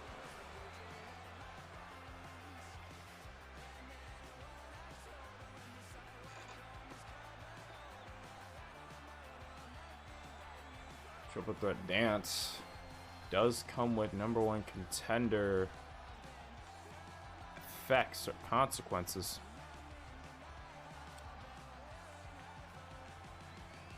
All three of these men chosen for the triple threat. Nightwolf, Brock Hudson, and Phantom. If I was Brock Hudson or if I was Brock Hudson or Night, what? No, don't tell me the game crashed. Game? That's not good.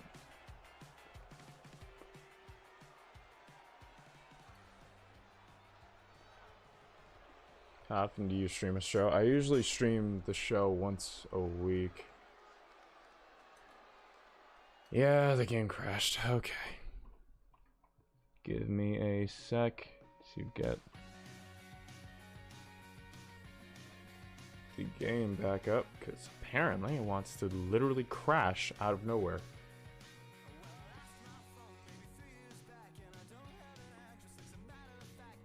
Damn you, 2K. Man.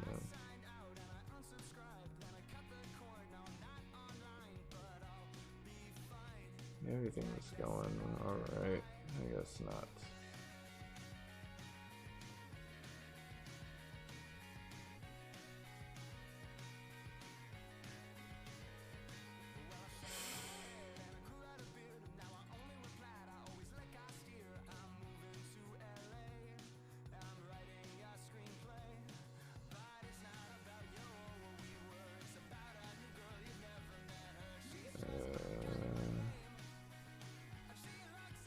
Okay.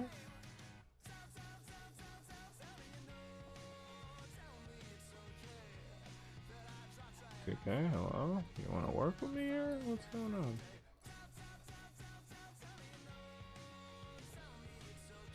Okay. Gonna start doing this now. Okay. Of all the times.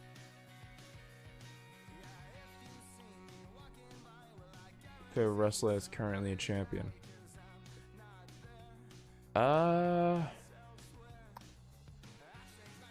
we're talking about real life, and if we are, my favorite wrestler is currently a champion. It's between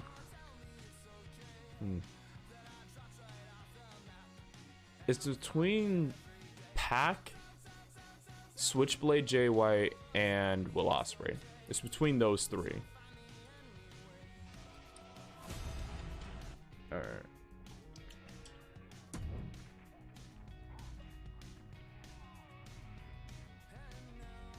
Alright, cool. Everything is working now.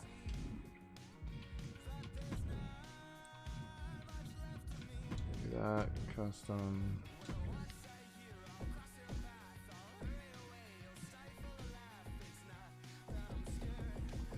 Now we gotta set up the match all over again.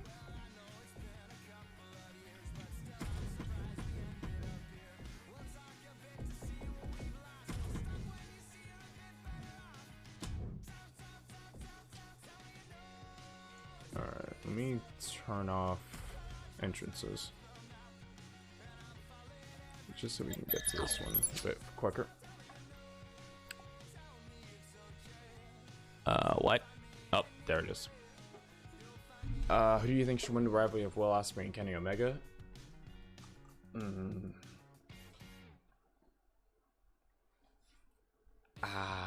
Honestly, that one's a toss-up because it's something for both guys, but I feel like ultimately it would have to be Ospreay. And I feel like the reason it would have to be Ospreay is because Kenny is currently focused on AEW and everything going on there, right? So it would definitely work as like a passing of the torch story between the guys. Because while Omega's been gone, it's kind of been Ospreay rising to the plate, like the missing gap and filling it himself. So I feel like Ospreay should definitely be the one to win it. Like I said before, a bit of a passing of the torch between them. But I feel like if Kenny's gonna come back to New Japan, having Ospreay lose the rivalry to him, I'm not sure how they would move things along from there. Like it'd definitely be an odd spot for Ospreay. While Kenny, if he loses the rivalry, it could be pretty much just him like chilling in AEW or coming back every once in a while to do a New Japan show. It wouldn't really, I don't think it would have that much of an effect on him as it would Ospreay. So that's what I think. Kick to the upper chest. Kick to the back now. Shooting star press. As Nightwolf hoists Phantom up to the shoulders. And jacks up the lariat. Hits him with an exploder. Now Nightwolf and Brock are not looking very good. If I was them right now, I would... Ref, I'm not sure that one was legal. I'm not sure that one was legal. Honestly, if that was both of them, I'd pretty much do what Brock is doing. Get rid of Phantom. Get him out right away, and then you can fight amongst yourselves. Phantom going around from behind. Arm drag. Get to the gut. And by the shoulder, lowering down to the ground, and now just the one-handed push-ups. Showing the gains. Dropping that elbow right on the back. And rolls out of the ring. Drops the DDT. Triple threat dance. Three-way dance, ladies and gentlemen. Rules are pretty simple. No countouts, no disqualifications, pinfall or submission until one man or woman remains. One competitor remains. So you can't just get through this match by letting someone else do the work, sliding in and taking the cover. You have to do the work yourself. Inverted Phoenix. Big splash from both guys. On Nightwolf and a kick out of two. Nightwolf kicking Phantom in the side of the head. Now just raining down left hands.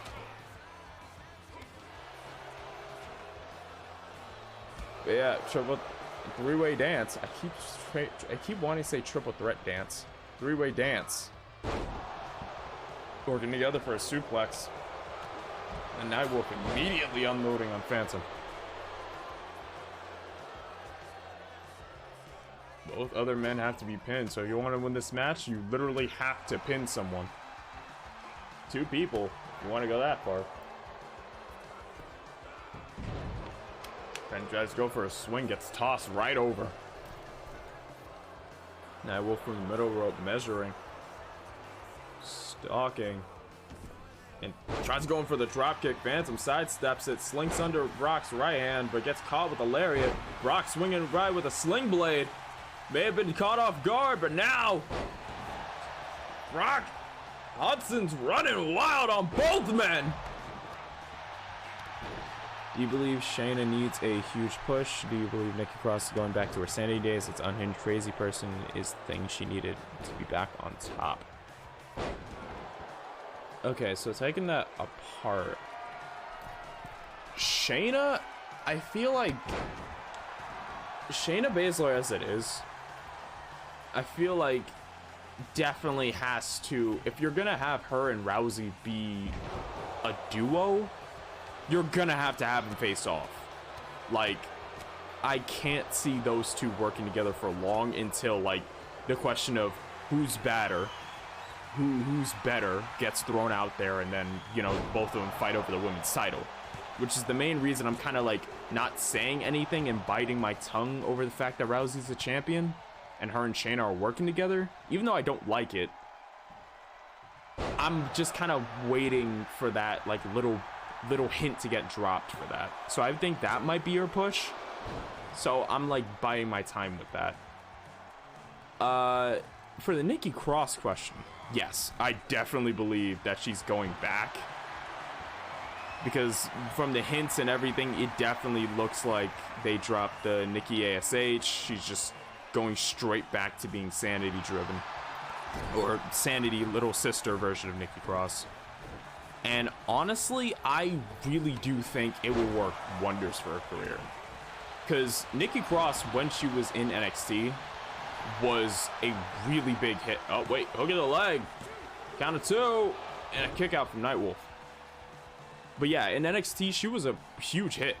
Like, she didn't win the women's championship, but one thing I remember straight from her was her match against Shayna Baszler for it. The way she smiled and laughed and just kind of threw her arms out as she was getting choked out. That right there is how you go out with a bang. So for me personally, yeah, I do think the little sister of sanity version of Nikki Cross is definitely what she needs to get to the top of WWE. At least that's what I believe. Hopefully that answers it. A little bit of crossface employed there by Phantom.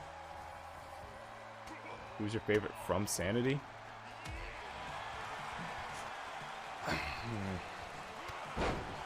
Honestly, Killian Dane. I don't know. I guess like when Sanity was still a thing, I wasn't really a fan of, like, you know, the big guy characters in the stables, usually like the big powerhouses. I was never really a fan of them. But I guess that was just because, like, on the main roster, they were pretty much generic. There was nothing much you could do there. But on NXT and Sanity, I honestly like Dane. Something about, like, the big King Kong hitter of the group just now works, as opposed to, like, the other two. If I remember right, Wolf and Eric. Eric? Was it Eric? I'm trying to remember the leader of Sanity's name. I can't remember it off the top of my head. Hollywood Stud! Look at the far leg again, and Nightwolf is out! Now it's just up to Phantom and Brock Hudson to decide the #1 contender! And Hudson not wasting any time. Letting loose with everything. Hudson going up to the top. Stalking Phantom, lying in wait. And now double axe handle. No, right hand from Phantom. Cuts him off. Standing shooting star. Jump to the arm. Hudson moves out of the way. Shoulder tackle gets blocked. But Hudson not taking his foot off the brakes. Plants Phantom down face first. Drives the knee into the side of his face. Drops the knee. Kick to the arm. Standing shooting star again. The Phantom going up. Inverted Phoenix splash. Damage done to both guys. Hook to the far leg. Looking to end it. We got 1, 2, and no, a kick out. Bringing off the ropes. Phoenix splash again. Kick to the back. Hitting Hudson's arm. Hudson's got to get some kind of offense going here, because right now is not looking good for him. Maybe at the moment I spoke, he heard me. Kick to the side of the head, and now really reeling on that neck. The head and neck, the shoulder. Phantom firing back to the midsection. Now just lighting Hudson up. Has him on the shoulder. Snapmares him down. Kick to the side. Double stop. Squatico would say on that World Cup type beat. Hook to the far leg. We got 1, 2. And Hudson kicks out again. Phantom brings Hudson up. Final atonement on the button. Got 1, 2. And Phantom is a #1 contender for whoever wins the World Heavyweight title bout later on tonight.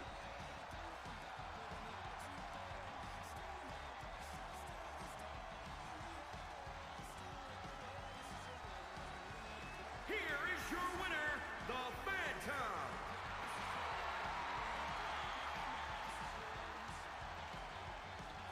Phantom with another chance to hold DKW title gold. Will he be able to do it though? That's a question.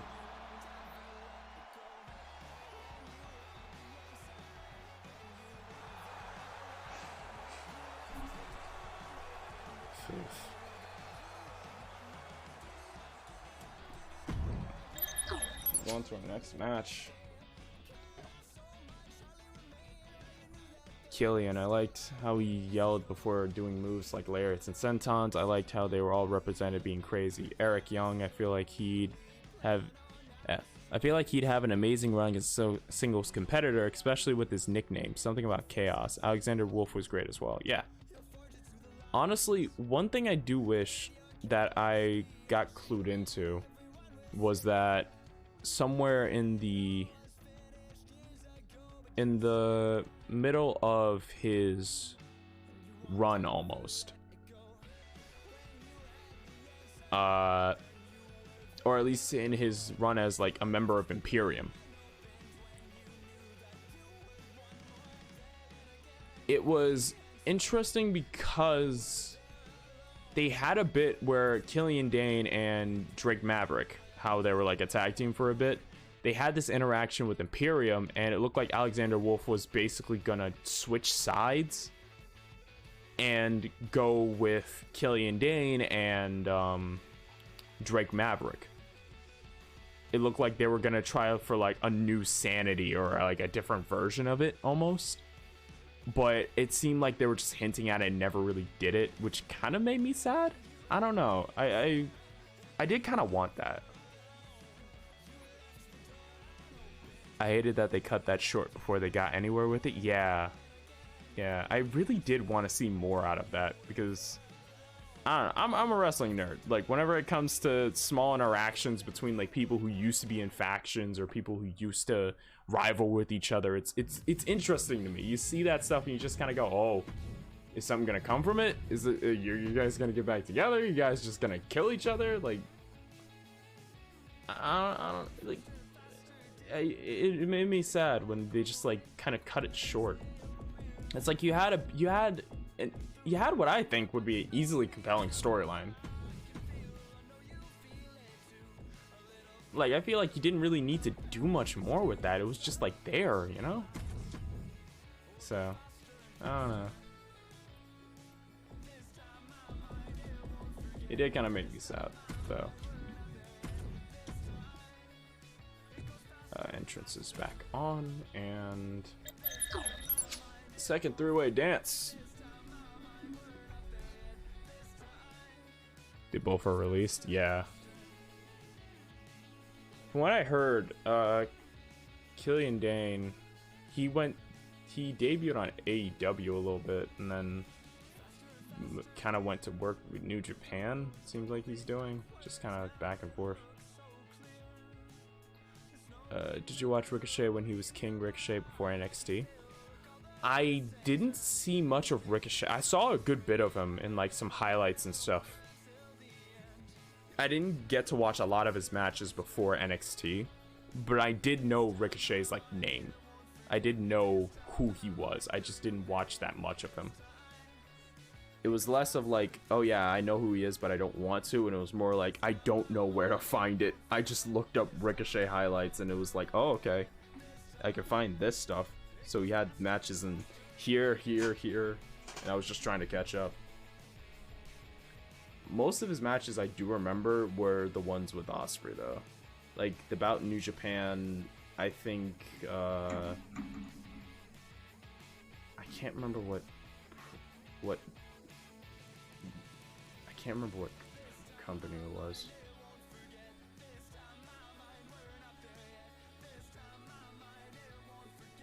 Yeah, I forgot where it was.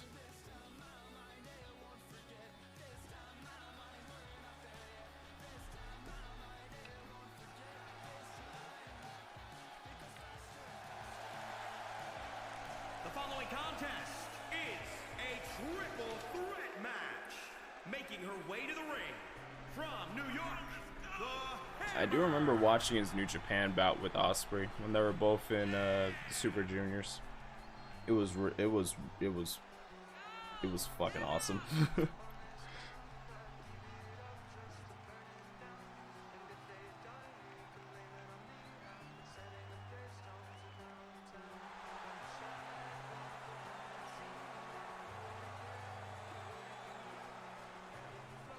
Ladies and gentlemen, Young Queen Mjolnir making her way to the ring. Made it all the way to the finals of the losers bracket. Didn't quite make it through. Ended up getting beat by Aaliyah Amir into their little rivalry. from New York, the Queen. Sweet Paw, a fan favorite to win the inaugural tournament, but sadly luck didn't quite have it out for her. Caught in the first round with Serena, even though it was a little bit of controversy around that one. Ran it back. Serena still managed to come through, much to the crowd's dismay. Serena, that Sweet Paw from there will be dropped into the losers bracket, where I believe she went one-on-one with, I believe with Young Queen actually, and would end up being eliminated. Or was it? Oh, I believe it was Leah Mir, actually. Scorch sister, how you doing?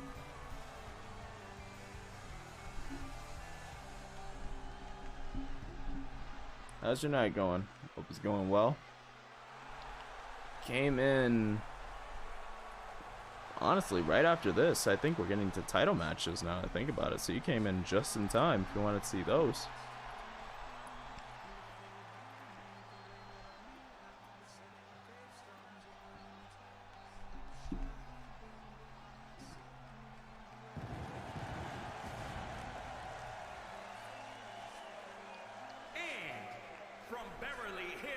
Feeling okay, it's cold outside. I'm doing so. Yeah. Fair. I'm not big on the cold, but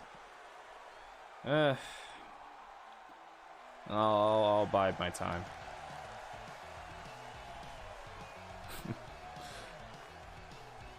Do hope you're staying warm out there. I believe he was a cocky heel. He had a really good match against Drew McIntyre and Evolve. I heard that they did face off in Evolve. It's one of the matches that I want to go back and like check out when I can.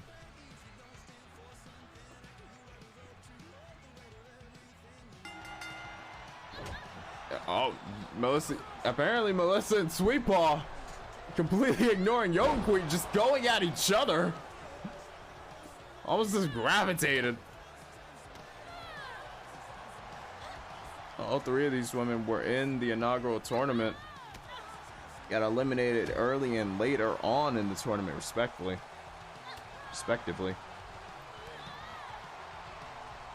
And now looking for #1 contendership to the women's world title.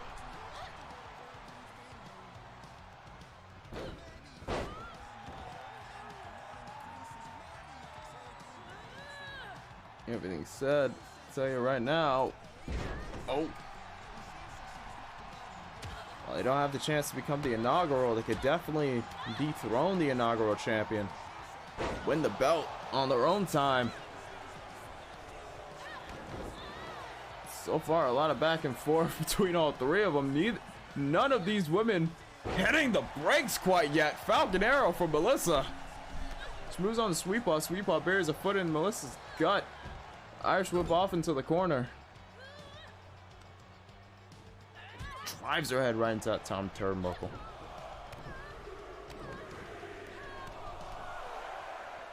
Six stops to the chest. It's no Sweet Paw just working over Melissa's back. Slams her face first into the mat. Melissa reels the arm, takes Sweet Paw's shoulder right to the mat. Turns fire, and so far it seems like Young Queen. She goes in, connects a knee. Both of these two working on Melissa, it looks like. A little bit of back and forth. Hangs her up on that top rope. Now Young Queen and Sweet Paw. Honestly, I would need to check the notes. Give me a second here, because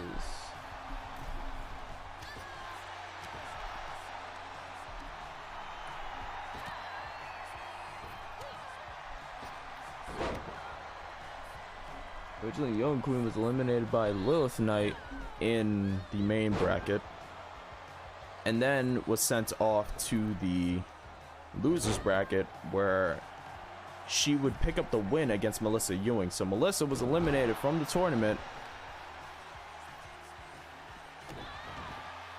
by Jotun Queen.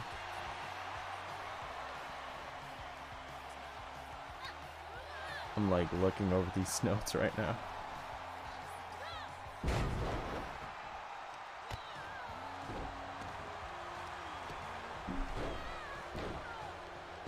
Sweet Paw was eliminated by Amir, and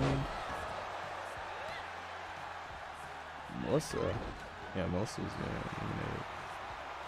Young Queen got eliminated by Amir later the night. I tried to rest my arm on the armrest and it slipped off. That hurt. Ow. Both these two going at it. Sweet Paw uncorking her right hand. Got a question for you, maybe you can help me with? Sure.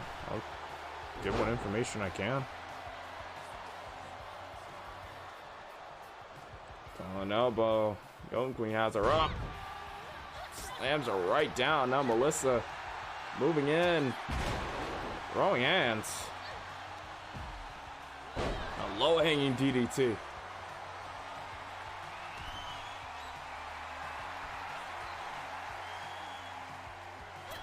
Gas to the pedal. Super Rocker Dropper. Looking to eliminate Sweet Paw first. We got 1, 2, and no! Sweet Paw kicks out. Young Queen Milner wasting no time. Headbutt hooks the far leg off of that. We got 1, 2, and Melissa has been eliminated. Now Jotun Queen measuring. Tries to go for Sweet Paw. I think looking for Jotun's hammer. Sweet Paw ducks under, aiming towards that outside leg. Takes Jotun Queen all the way down to the floor. Locking in that headlock nice and tight. Really trying to reel in, apply more pressure to that neck. Calling elbow. Sends her over to the corner. Stomp to the gut. Using the legs. Alley-oop. That's a drop. Tries to go for a kick to knock her down. Gets caught. Dragon screw. But Sweet Paw fires back with a kick to the side of the head. Now Sweet Paw lying in wait. Young Queen slowly stirring to her feet. Doesn't notice Sweet Paw there. Turns her around and plants her face first. Turns around, hooks the far leg. We got 1, 2. No, and a kick out from Jotun Queen.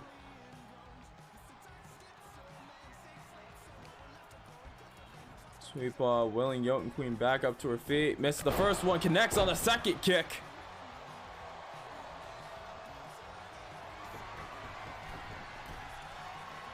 Sweep off the top, senton hits the mark. Now working over that right arm. Sweet Paw going to the ropes, drops the elbow.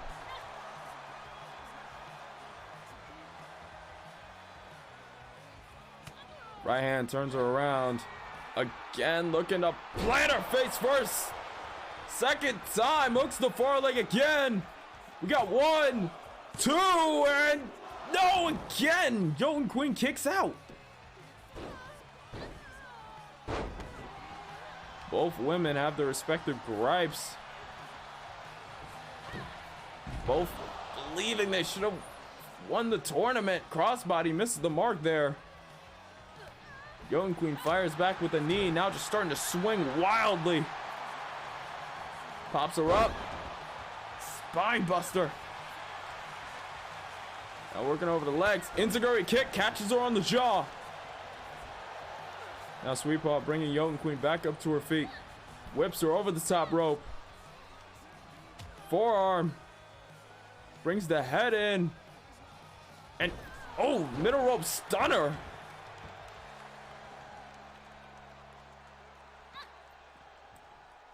She brings her up, tries to hit her with a backdrop. Jotun Queen flips out of it. Both laying shots. And Sweet Paw hits her with an exploder on that thinly padded concrete floor. Right hand stops. Gets blocked. Thrown off to the ropes. Sweet Paw stops her tracks. Jotun Queen grabs her by the back of the neck and a clubbing forearm over the chest. Both of these two just going at her on the outside. No countouts in the three-way dance. Now Jotun Queen getting a bit of a workout in.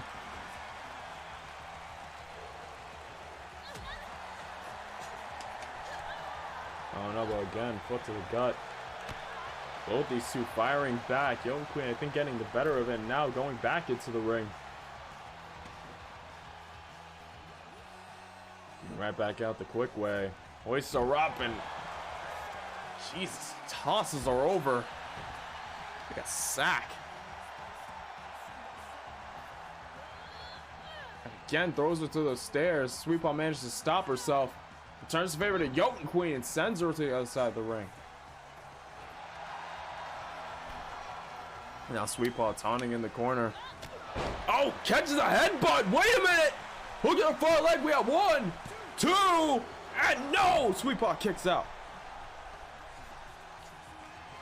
Drew McIntyre's current theme, what version do you think sounds better? I think the one he had in the one he had in NXT, or the one he has now on the main roster.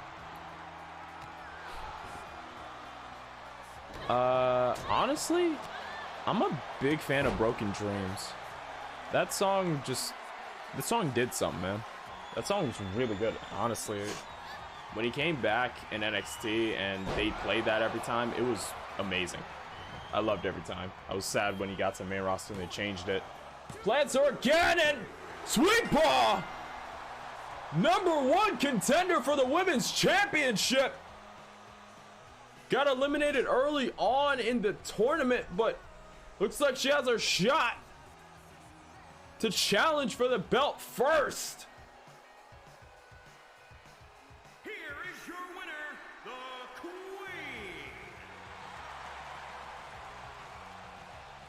Sweet Paw may have not had the best outing in the tournament, but maybe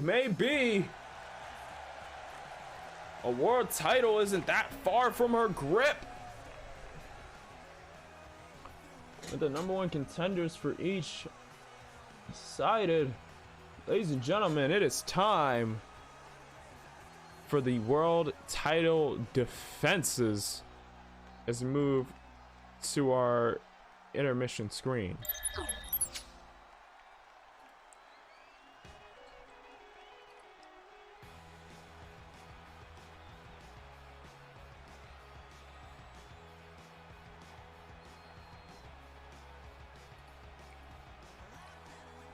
First title match.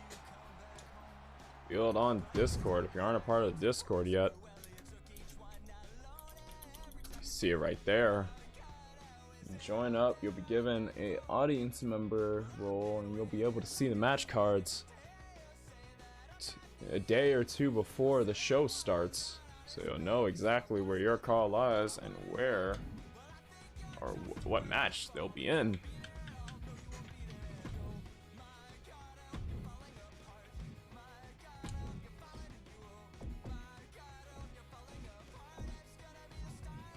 Ladies and gentlemen,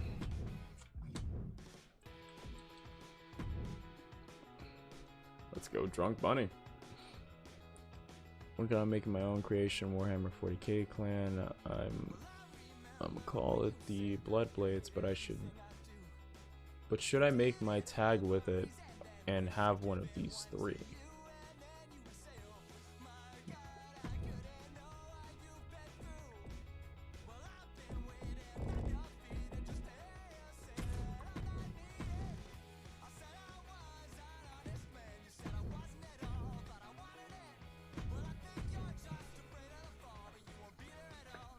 Ladies and gentlemen, here we go.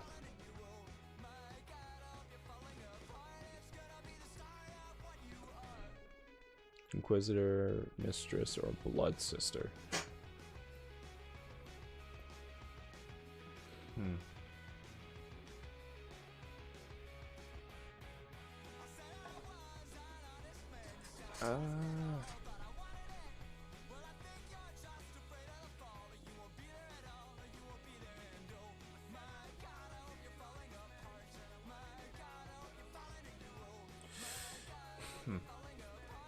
I think for the Blood Blades, it makes sense to have like a Blood Sister.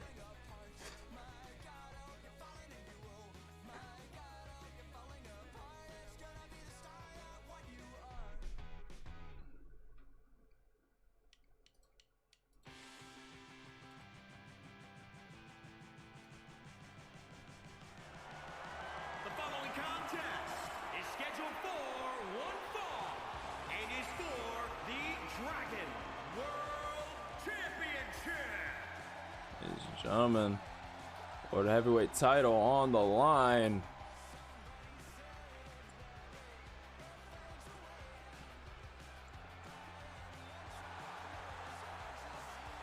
The man who won the #1 contendership with his match against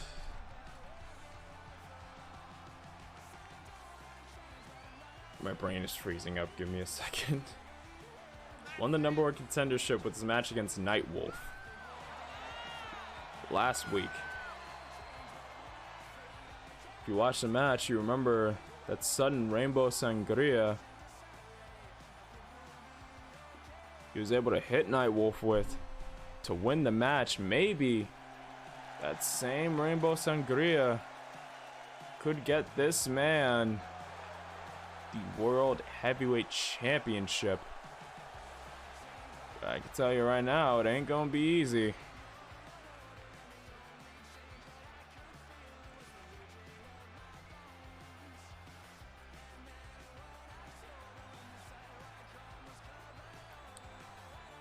So the Blood Blade, Blood Sister, right? Yeah, I think it works.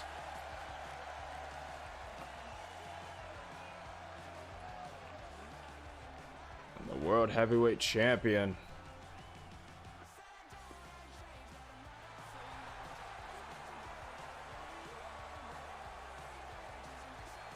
You will be a Blood Blade, and you will be a Blood Blade brother in arms.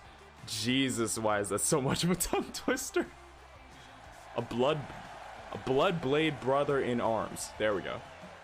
I was close to messing that up. Blood blade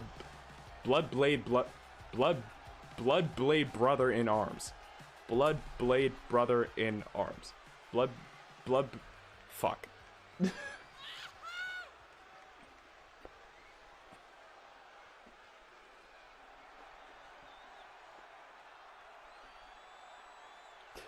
Give me a sec. My tongue and all my English dictionary have to factory reset themselves.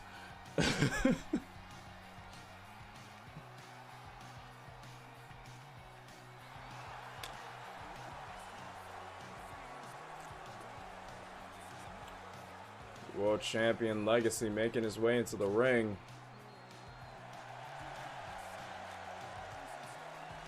Ladies and gentlemen, when Legacy first won that title, it was all the way back in, I believe,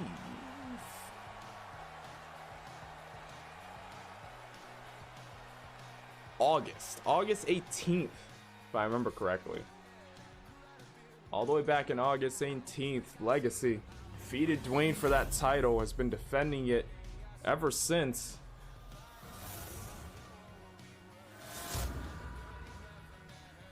Introducing the challenger from every man's nightmare, weighing in at 266 pounds, super smooth Sugarfoot. Ladies and gentlemen, sent to Taunton. And introducing the champion from England, weighing in at 275 pounds, he is the Dragon World Champion, the living legend. Legacy quickly claimed the title, a final boss of DKW. Why? Because he ran through almost every man in the locker room, and no one could beat him for that title. Couldn't beat him in the regular match, couldn't beat him with the title on the line. Now Legacy, another defense, but this time against Tutton. Legacy didn't really, I don't think, has been in the ring with Tutton prior now, so it's going to be a lot of last second learning. As Tutton already spikes him down, trying to hook the leg, clean this up really quick, but a kick out at one from Legacy. Springs off the middle rope into a crossbody now.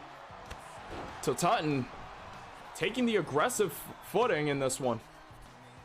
Tries to go for a backhand, misses it. Tries to go for a collar elbow off it. Legacy blocks it. Blocks the chop, hits the leg, and now hoists Tutton up on the shoulders. Plants him face first in that turnbuckle. Now trying to bury his foot into Tutton's chest, but Tutton grabs a foothold, trips the champion, and now heading up towards the top. Taking aim, lying in wait, and tries to hit the drop kick. No, Legacy swats to the side, kicks him in the gut, reels up both arms, future shock.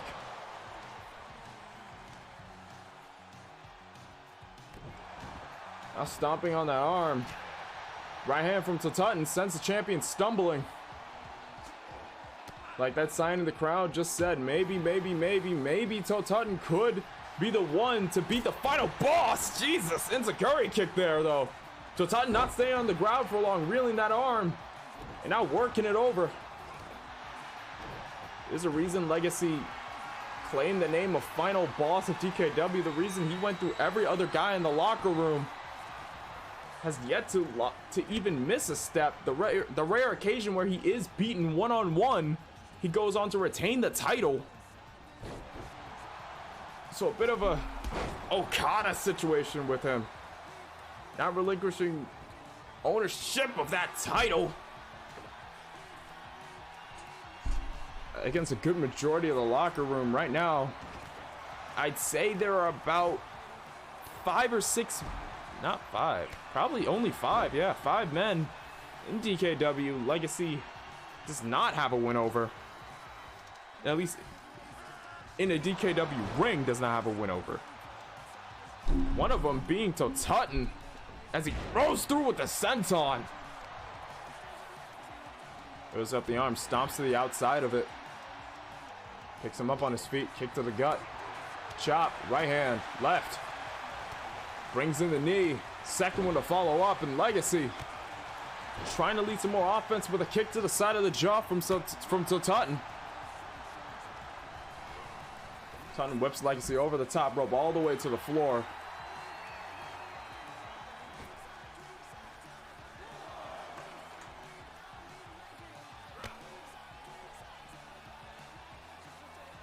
Rolls him up in the pump handle. Legacy counters with the crossbody. Stomp to the side of the neck. That picks him up. Rolls him through. Super kick. So close to those steel steps. Legacy rolls into the ring. This is a DKW style matchup. So it will be a count of 20 that ends the match. As Legacy goes flying out the middle rope, but hits nothing but air on his descent. So Tutton, it's not likely for Legacy to make a misstep like that, but so Tutton now taking advantage of the opening the Champ's giving him, and Champ hulks up, starts to throw hands and feet. So Tutton rolls over to the side. Now Legacy trying to mount some kind of offense. So Tutton blocking a lot of it, got hit with a chop, docks off to the side. And now hoists him up on the shoulders, but Legacy burying those elbows in the side of the face of Tutton. Tries to hit him with a boot to the gut. Tutton takes a leg, trips him up. Moonsault. Kick to the base of the spine. Count of 6 now. Gets both knees up. Legacy hoists him to Tutton. Punch to the gut. Punch to the face. Kicks him in the gut. And now spinning him around. That headlock trapped. Right hand, no. Legacy blocks it. Count of 9 from the ref. Dragon screw. Remember, count of 20 to Tutton, making it in at 10. Legacy's just stunned on the outside. I think Tutton may have realized this wasn't your average wrestling match. Count of 10. Maybe he was a little bit panicked there. I'm not sure. Legacy slams him off the ring apron and rolls right into the ring. Goes out of the ring and now sent off into that crevice between the ring, the edge of the ring, and the stairs. Now Tutton sliding out. Both these two doing battle on the outside. Quick reach by Tutton, brings him up. Powerbomb position. Slams him on the ring apron, and Jesus, swinging him off to the side.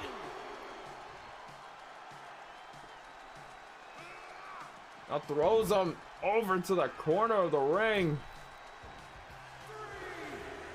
Count of 3 to Tutton, taking the detour, scenic route to get over to champion, breaking the count once again. He holds him up in suplex position, drives him down face first. Champion in dire straits right now. Multiple kicks to the face. Tutton looking pretty good, but dragon screw right out the gate. Rolls him into the ring.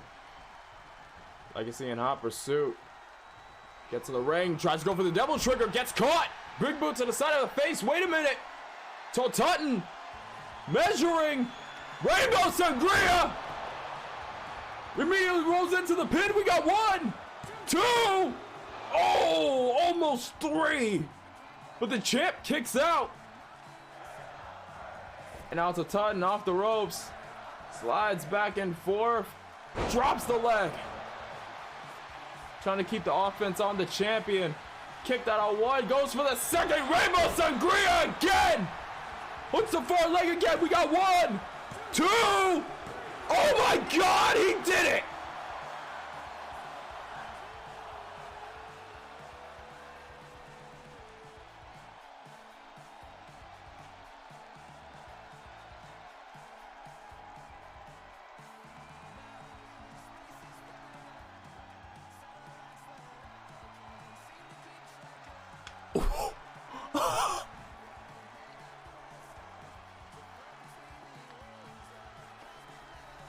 Ladies and gentlemen, Here is your winner and new Dragon World Champion. Super I- Smooth I am shocked. After the ups and downs he had, being relatively new to DKW, Titan just won the World Heavyweight Championship.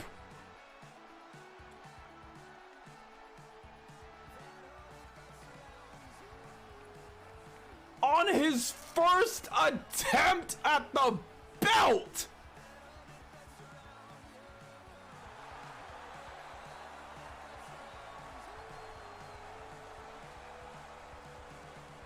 Holy shit.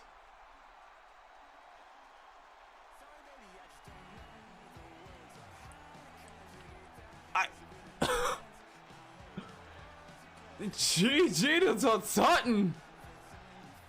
I do not know what to say. Yeah, same.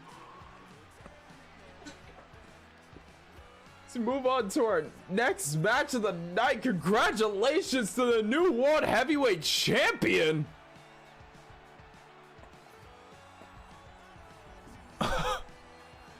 And the reign of Legacy comes to an end.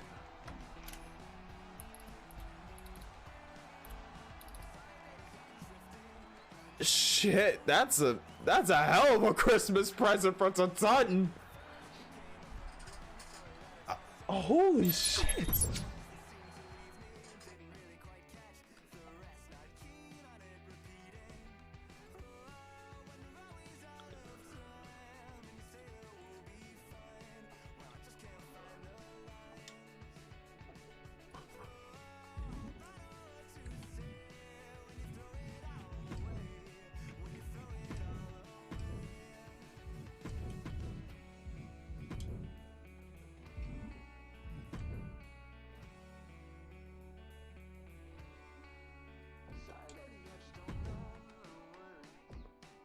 I've seen Legacy take down each challenger week after week. I did not think Simpson would be the one to take him down. Honestly, I know I'm supposed to be impartial, but I literally, for a good minute, thought Legacy would kick out and the match would keep rolling. I did not think that second Rainbow Sangria would be the thing to do it. I know I'm supposed to be impartial. I'm the announcer. But holy shit.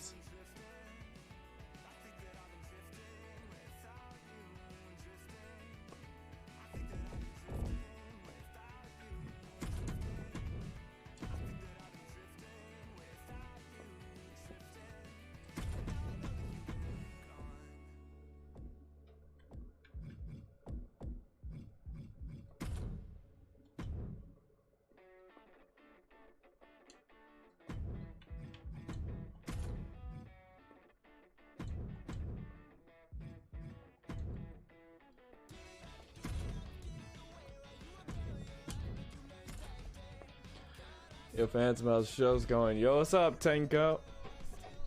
I don't know why my brain fumbled when it came to your name.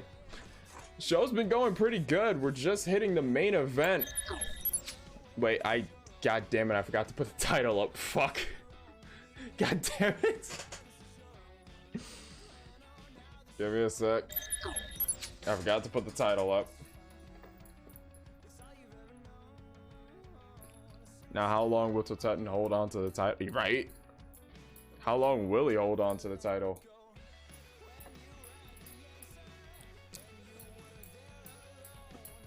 I just cannot. Holy hell, man.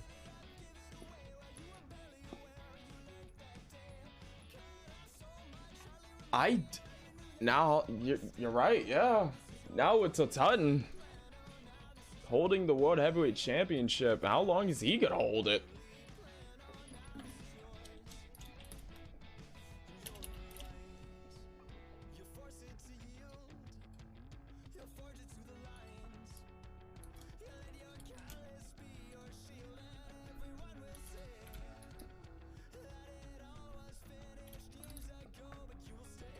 Reign of Totten begins.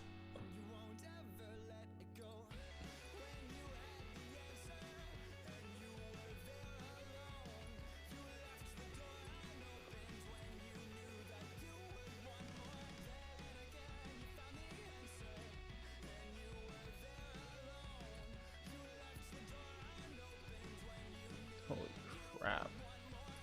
126-day reign.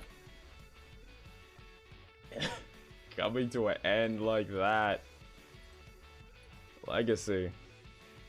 Becoming synonymous with that championship.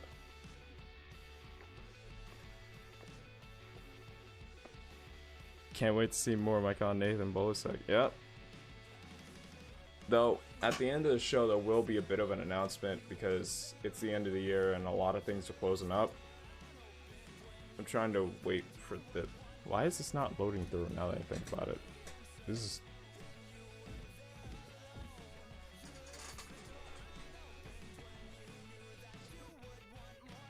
This is taking a while. What the hell is going on?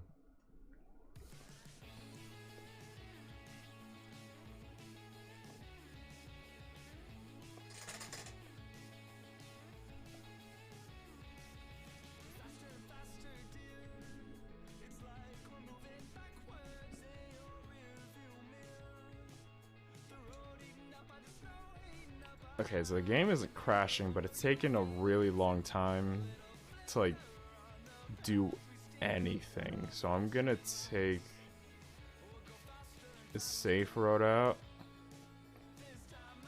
and just shut it down and restart it. Because it should not take that long at all. And I think it may have been crashing or dying. Give me a little bit.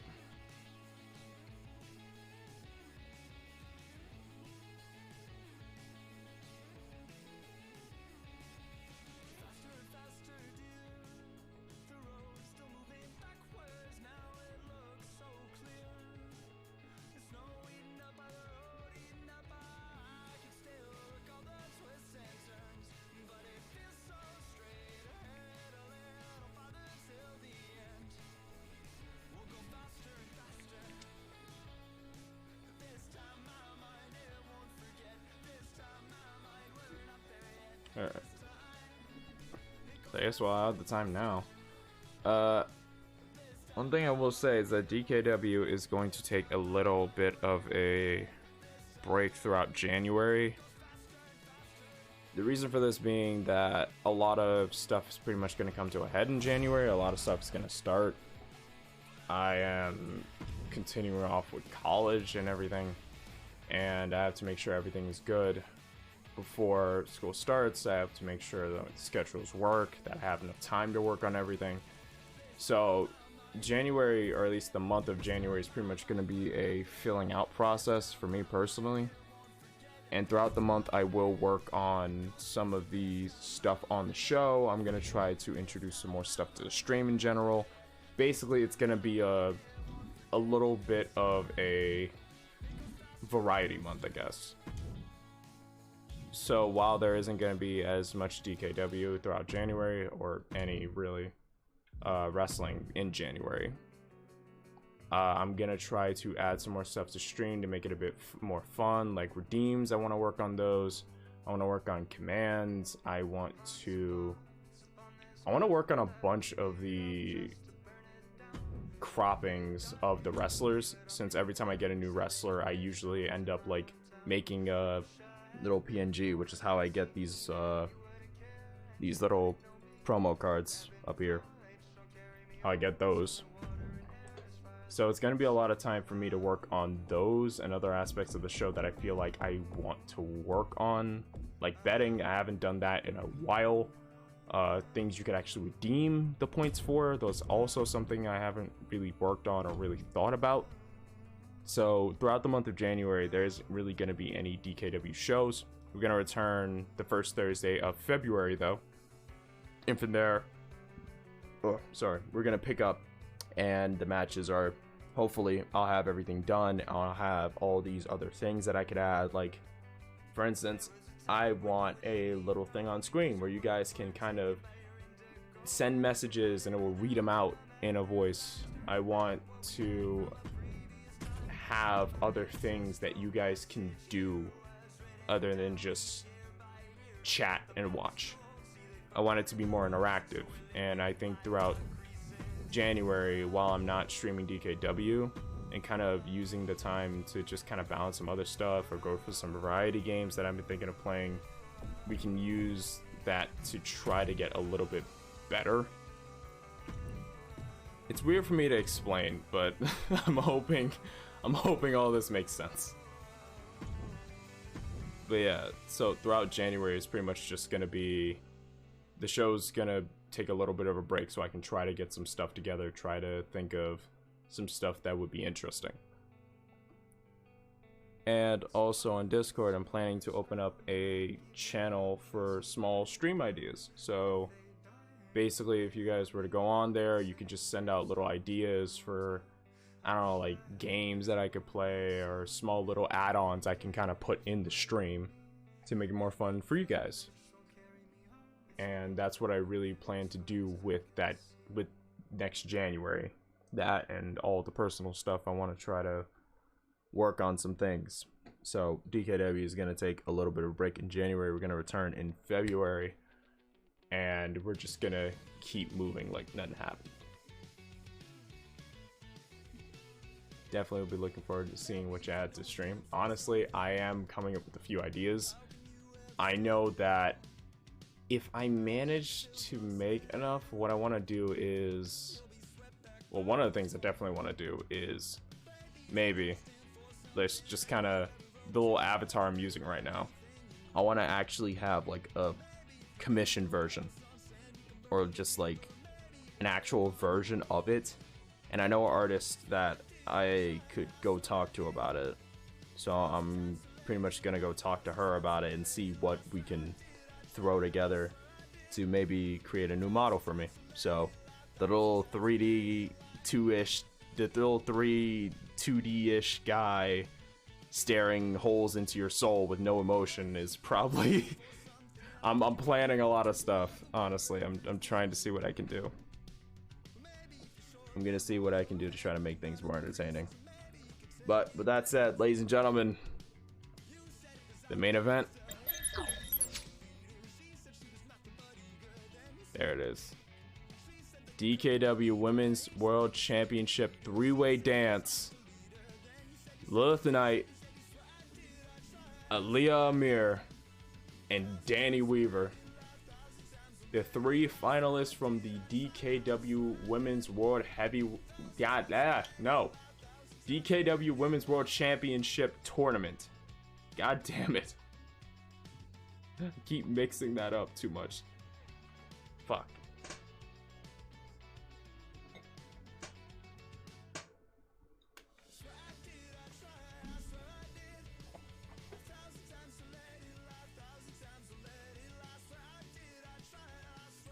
Pretty much gonna be our last show of 2022, honestly. Next Friday and throughout January, We're gonna be taking a break, and honestly, I'm thinking maybe we can use Thursdays to like play some group games.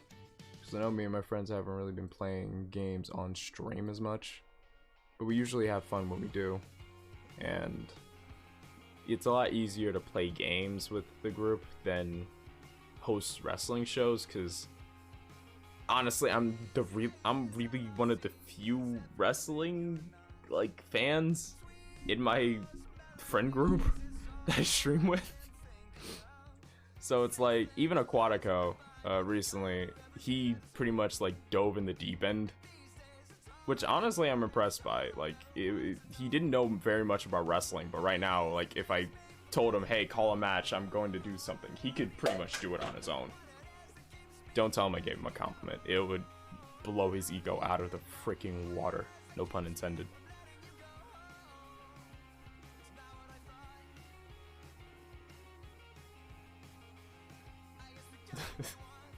Yeah, just don't tell him that. Just don't. If you tell him, I'll just pretend it never happened. I'll gaslight the entire chat into believing that it never happened. I will erase the thought from history itself so no one knows if it's the truth or not.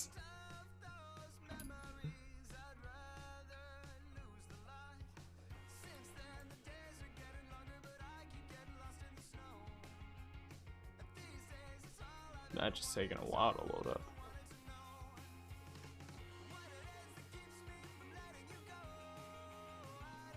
What you need to do is lock your friends in a closet with a TV playing non-stop wrestling matches till they're all super fans.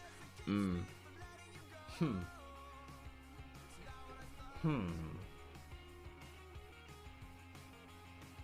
think I could do. I mean, what? What? No. I didn't.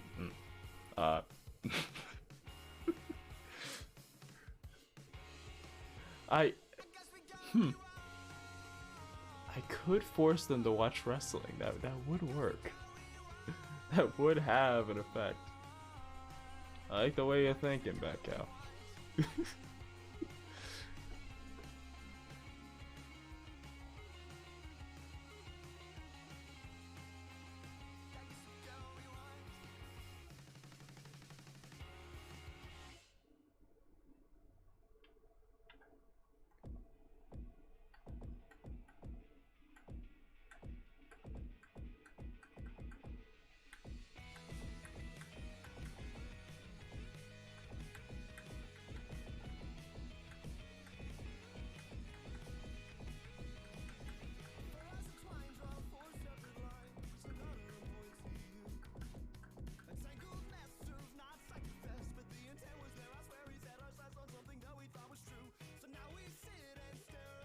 Why is this taking so long to load?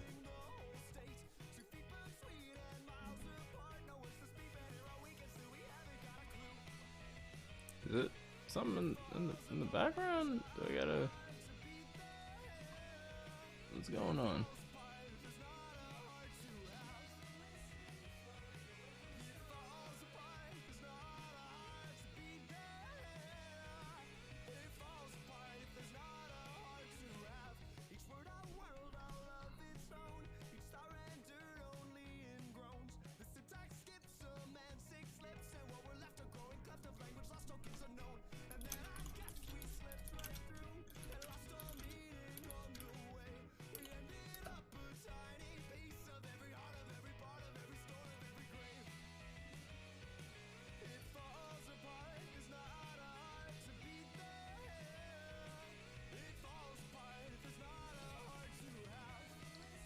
K's one brain cells fighting to load the match. It honestly looks like it.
Why is the game just...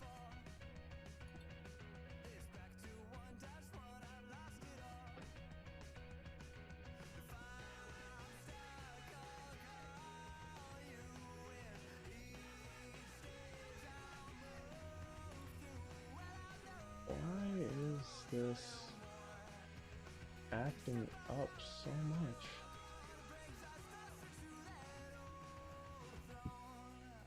Okay.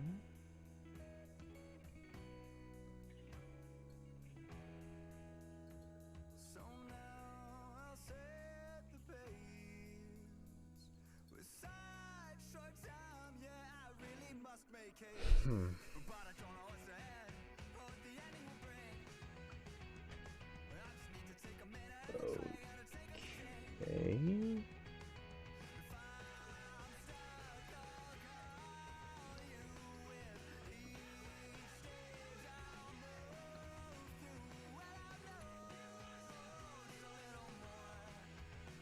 Yeah, I think I may need to restart. So let me cut the game there.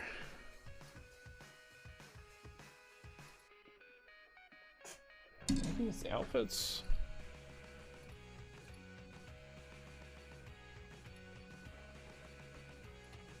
So let me try it again.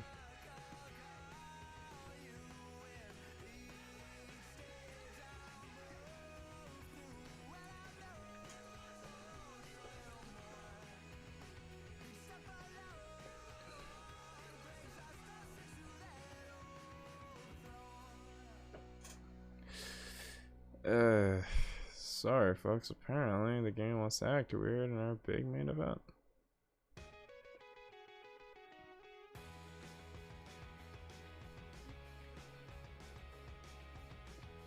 Alright. I guess let's try not changing the outfits. I thought it would have been nice, but okay. Guess the game doesn't like the idea of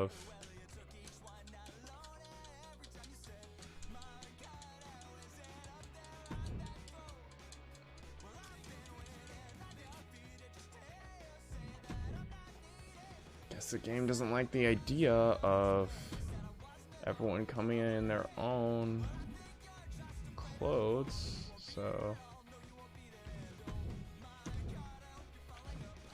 let's do this. No,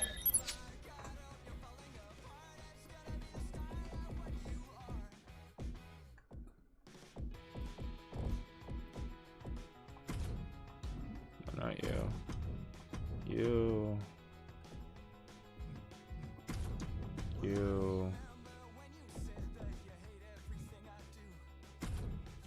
You. Okay. No, God. It's the wrong arena.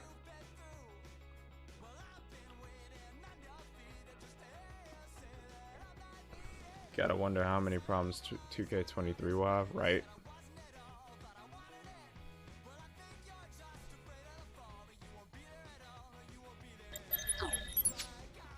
I put it to the wrong arena, but if it loads, we'll just roll with it.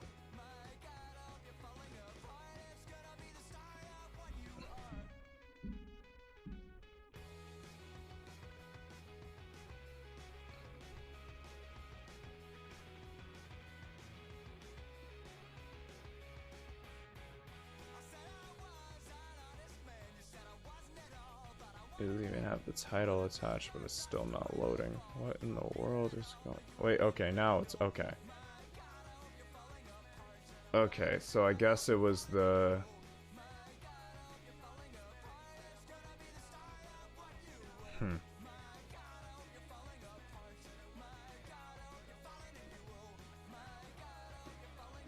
So I'm curious as to which part actually, like, broke it. I hope it's not the fact that it was a triple threat for the title. I really hope that wasn't it. Because I know I've had the triple threat like that for the title in the past. Okay. So it works. Cool. Alright. Sorry, folks. A little bit of 2K being 2K there.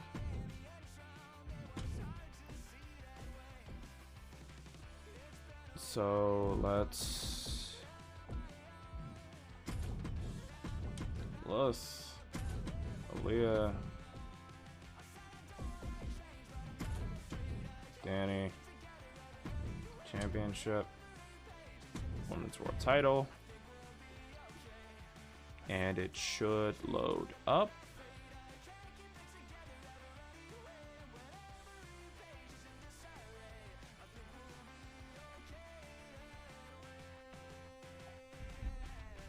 Hoping for that little blue in the bottom left. Come on, game.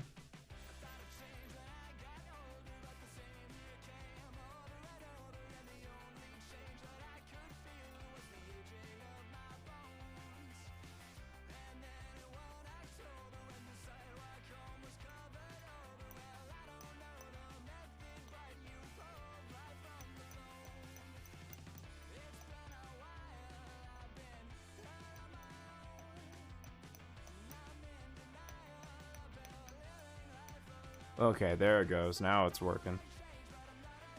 There it is. All right.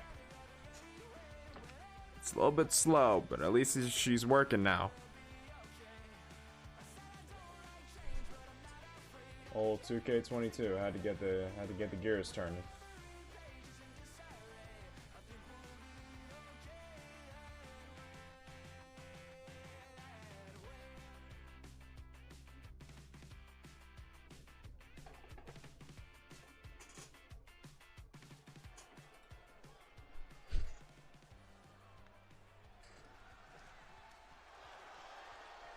There we go.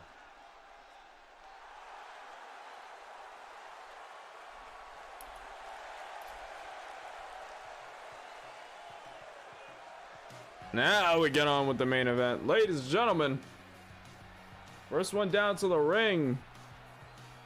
The following contest is a triple threat match. It is for the Dragon Women's World Championship. Making her way to the ring from Rancho Cucamonga, California, Ali Amir. Ladies and gentlemen, Aaliyah Amir got knocked out in the earlier rounds by Young Queen Mjolnir in record time. Bounced back in the losers bracket, taking it to that same Jotun Queen and making it as the third competitor in this matchup. Fought from a downright disastrous position, made the best of it, and now looking to take the DKW Women's World Championship straight to her shoulder. Gonna put the title over in that corner. And her opponents, first from Chicago, Illinois, Lilith Knight. Love Knight. Creation of Mr. Voodoo. I should give him a shout out earlier. Lilith went through the whole tournament on her side, first going up against Melissa Ewing, then proceeding, I believe, to take on Jotun Queen, knocking Jotun Queen down to the losers bracket. Pretty much locked in her final spot damn near instantly. And it's pretty much make history as the inaugural DKW Women's Champion.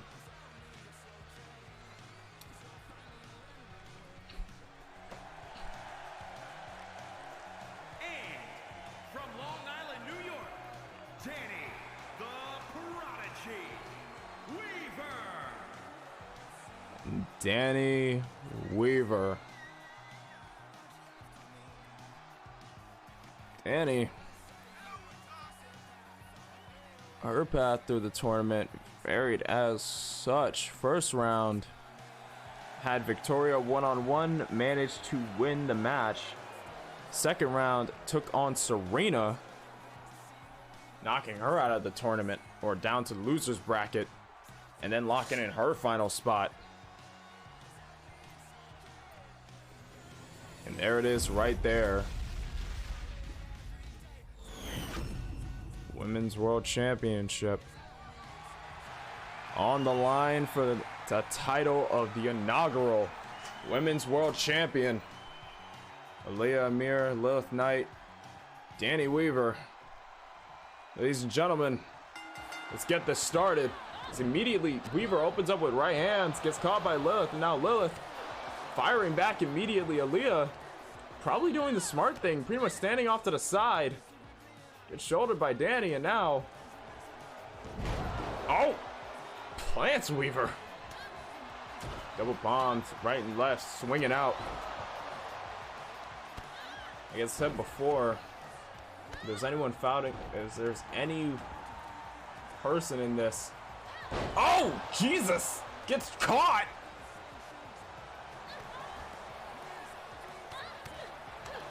All three of these women battling. This is under the same three-way dance rules established earlier to find the number one contenders for their respective championships. If you want to win, you're gonna have to pin your opponent. Oh! Lilith and Danny tried to double team Amir. Amir's knocking their heads together. Now Lilith rolling out of the ring. Keep her durability up a little bit.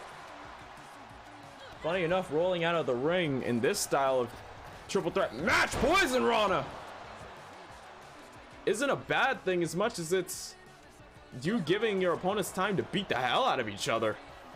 So it's not a completely terrible thing in this version of the match. If anything, it's helpful. Both swings just finding Danny on either side. Big lariat turns Weaver inside out. Hook at the far leg now. Kick out before one. Aaliyah tried to take Danny right out of this match. Backbreaker from Lilith though. Kick to the side of the head.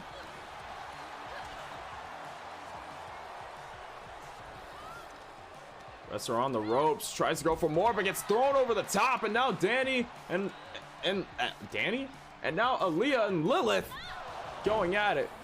Aaliyah getting hung up on the top rope. Lilith focusing on Aaliyah's legs. Technical wrestler. Count of two and a kick out.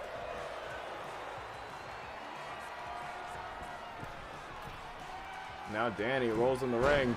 Headbutt from Lilith to Amir. Danny taunting away, and now gets thrown over the top all the way to the floor. Kick to the side of the head from Amir. Right hand, no, gets docked. Lilith swinging a right. Picks her up. No, Amir lands on her feet. I'm gonna call it a night, nodding off at the desk. You have a good night. All right, have a good one, Bats. Hope you get some good sleep. Also stay warm, because I know it's freezing out there. Weaver positioning Lilith on the top. Runs in with the knee.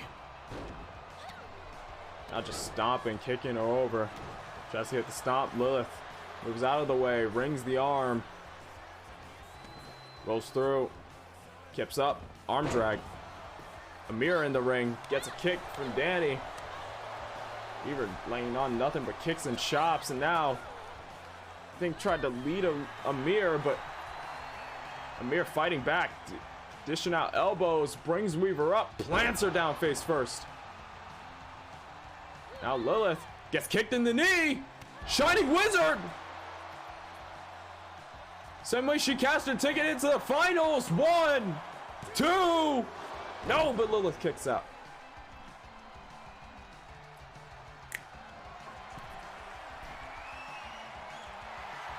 And now Amir from the top. Oh! Tried to hit the double knees. Didn't quite go as planned. Ducks the super kick. Goes right into the cover. Count of 2. And Lilith has been eliminated. It's between Danny and Amir right now. Suplex.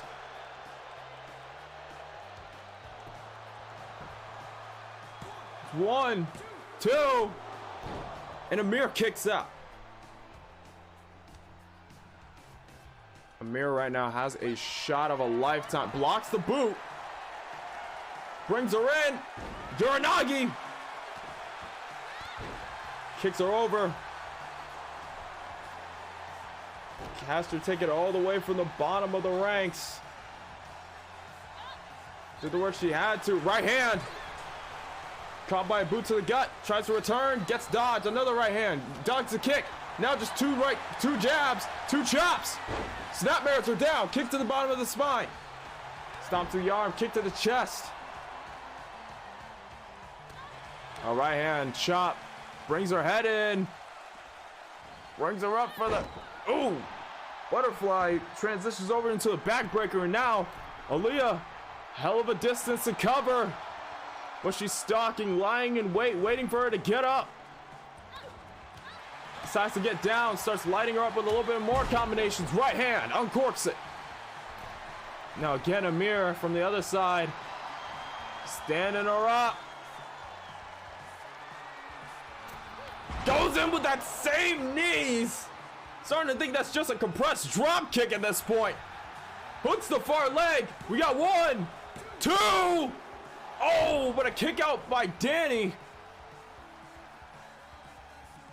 Amir a hair's length away from claiming that world title as her own.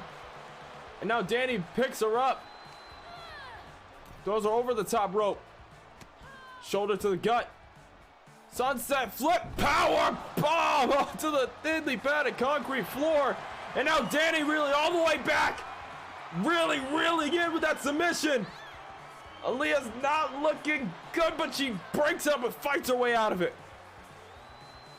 This young lady has come a long way from the bottom of the bracket. And to pull an upset like this, that would be the peak of her career so far in DKW. Lula's already out of the equation. Top rope moonsault. All she has to do is fight off Weaver. But, oh, Weaver takes out the legs. Now Weaver heading up to the top. Frog splash. Nasty impact. Lateral press. We got 1, 2. And a kick out from Amir. Amir rolls through it. Tries to go for a grapple. Weaver puts a leg up. Got her in a butterfly. Lifts her up. Down on the knees. Amir rolls out of the way again. Big lariat. Turns Weaver inside out. Wills Weaver back up to her feet. Kicks the outside leg. Shining Wizard. Again. Trying to eliminate Weaver. 1, 2. No, and another kick out.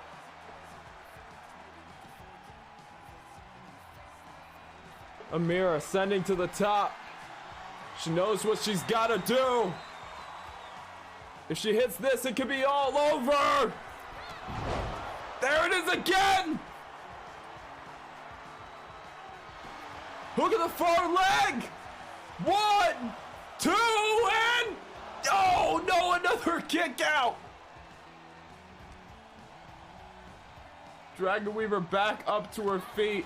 Amir ducks the right hand, hits her with double palms. Not giving up just yet. You can hear the crowd's applause and cheers for Aaliyah. Pops her up into the knee. Kick to the back of the head. Weaver corks her left hand. Sends Amir off into the corner. Runs in with a forearm. Uh-oh. Perfection's end. Wait a minute. 1, 2. Oh, and Aaliyah still kicks out. Pops off the ropes. Inverted Phoenix Splash. No, Amir gets out of the way. Brings her up, swings her in, neck breaker.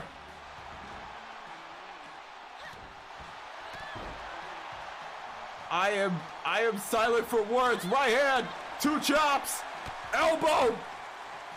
Amir's fighting back with everything she's got. Tosses Weaver. Now brings her up. Big suplex. Now going up to the top again. Big leg drop from the top. From the heaven to the far leg again. We got 1, 2. No, and again another kick out from Weaver. Weaver transitions with a fireman's carry. Springs off the ropes. Springboard Phoenix misses the mark again. Amir not yet staying down. Runs in with a drop kick to the side of the head. Brings Weaver up to her feet. Amir gets stopped with a boot to the gut. Big spine buster. Amir needs to get back up on her feet right now. Frog splash, no, finds nothing but knees. Amir had it scouted. Whips Amir out to the outside. Tries to throw a right. Same shoulder. Looking for another power bomb. Amir rolls out of the way. Gets caught with the arm drag. Countered.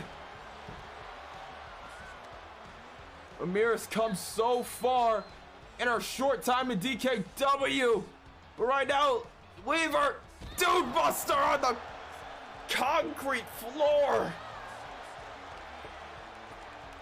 And now just stomping on Amir. Amir needs to keep fighting. She needs to fight on from this.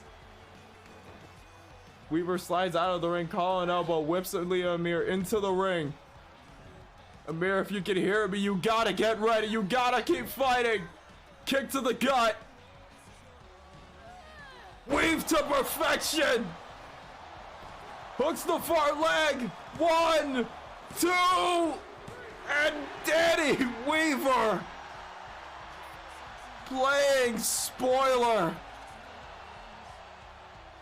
to the hell of a story it would have made.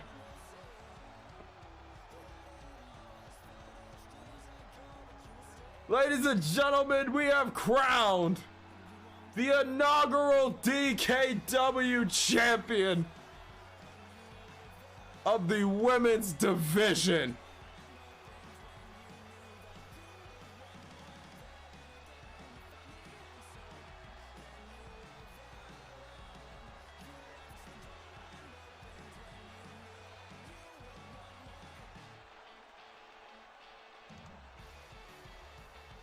Here is your winner and new Dragon GG.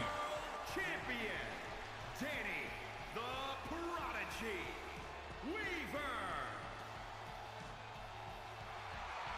Ladies and gentlemen, Danny Weaver, the inaugural women's champion. But now, even though she has that title, what she's got to do is defend that belt.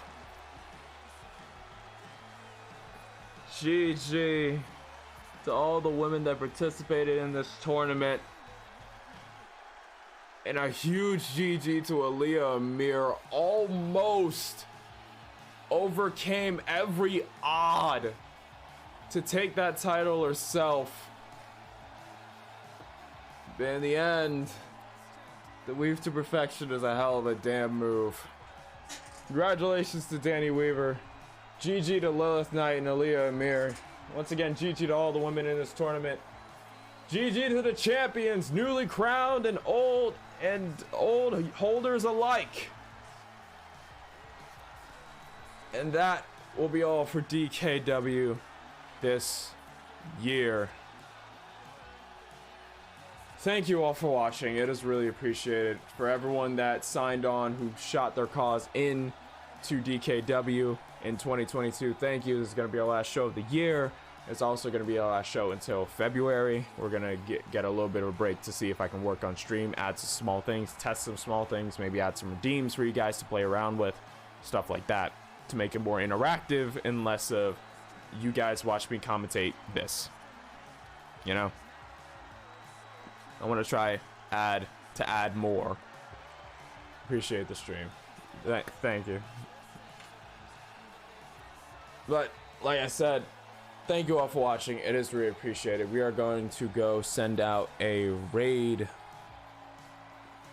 Right now, I think, yeah, we're probably gonna raid Vu because he is still active, hosting Extreme Digital Wrestling, his Thursday night show. We're gonna go raid him. You'll see a lot more wrestling on his channel, a lot more wrestling action. That's gonna be all from us. Aquatico couldn't make it tonight, sadly, but I know if he was here, he would have said it was an honor, or he would have made a passing joke at me, and we would have both ended up laughing like idiots. But yes, thank you all for watching. Happy holidays, happy new year, whatever you celebrate it to the fullest. 2022's over, or slowly coming to an end. Let's get set for 2023, people. Hope you have a good one. Thank you all for watching. It is really appreciated. And I'll see each and one of you beautiful, beautiful, beautiful people in the next one. Till next year, guys. Sayonara.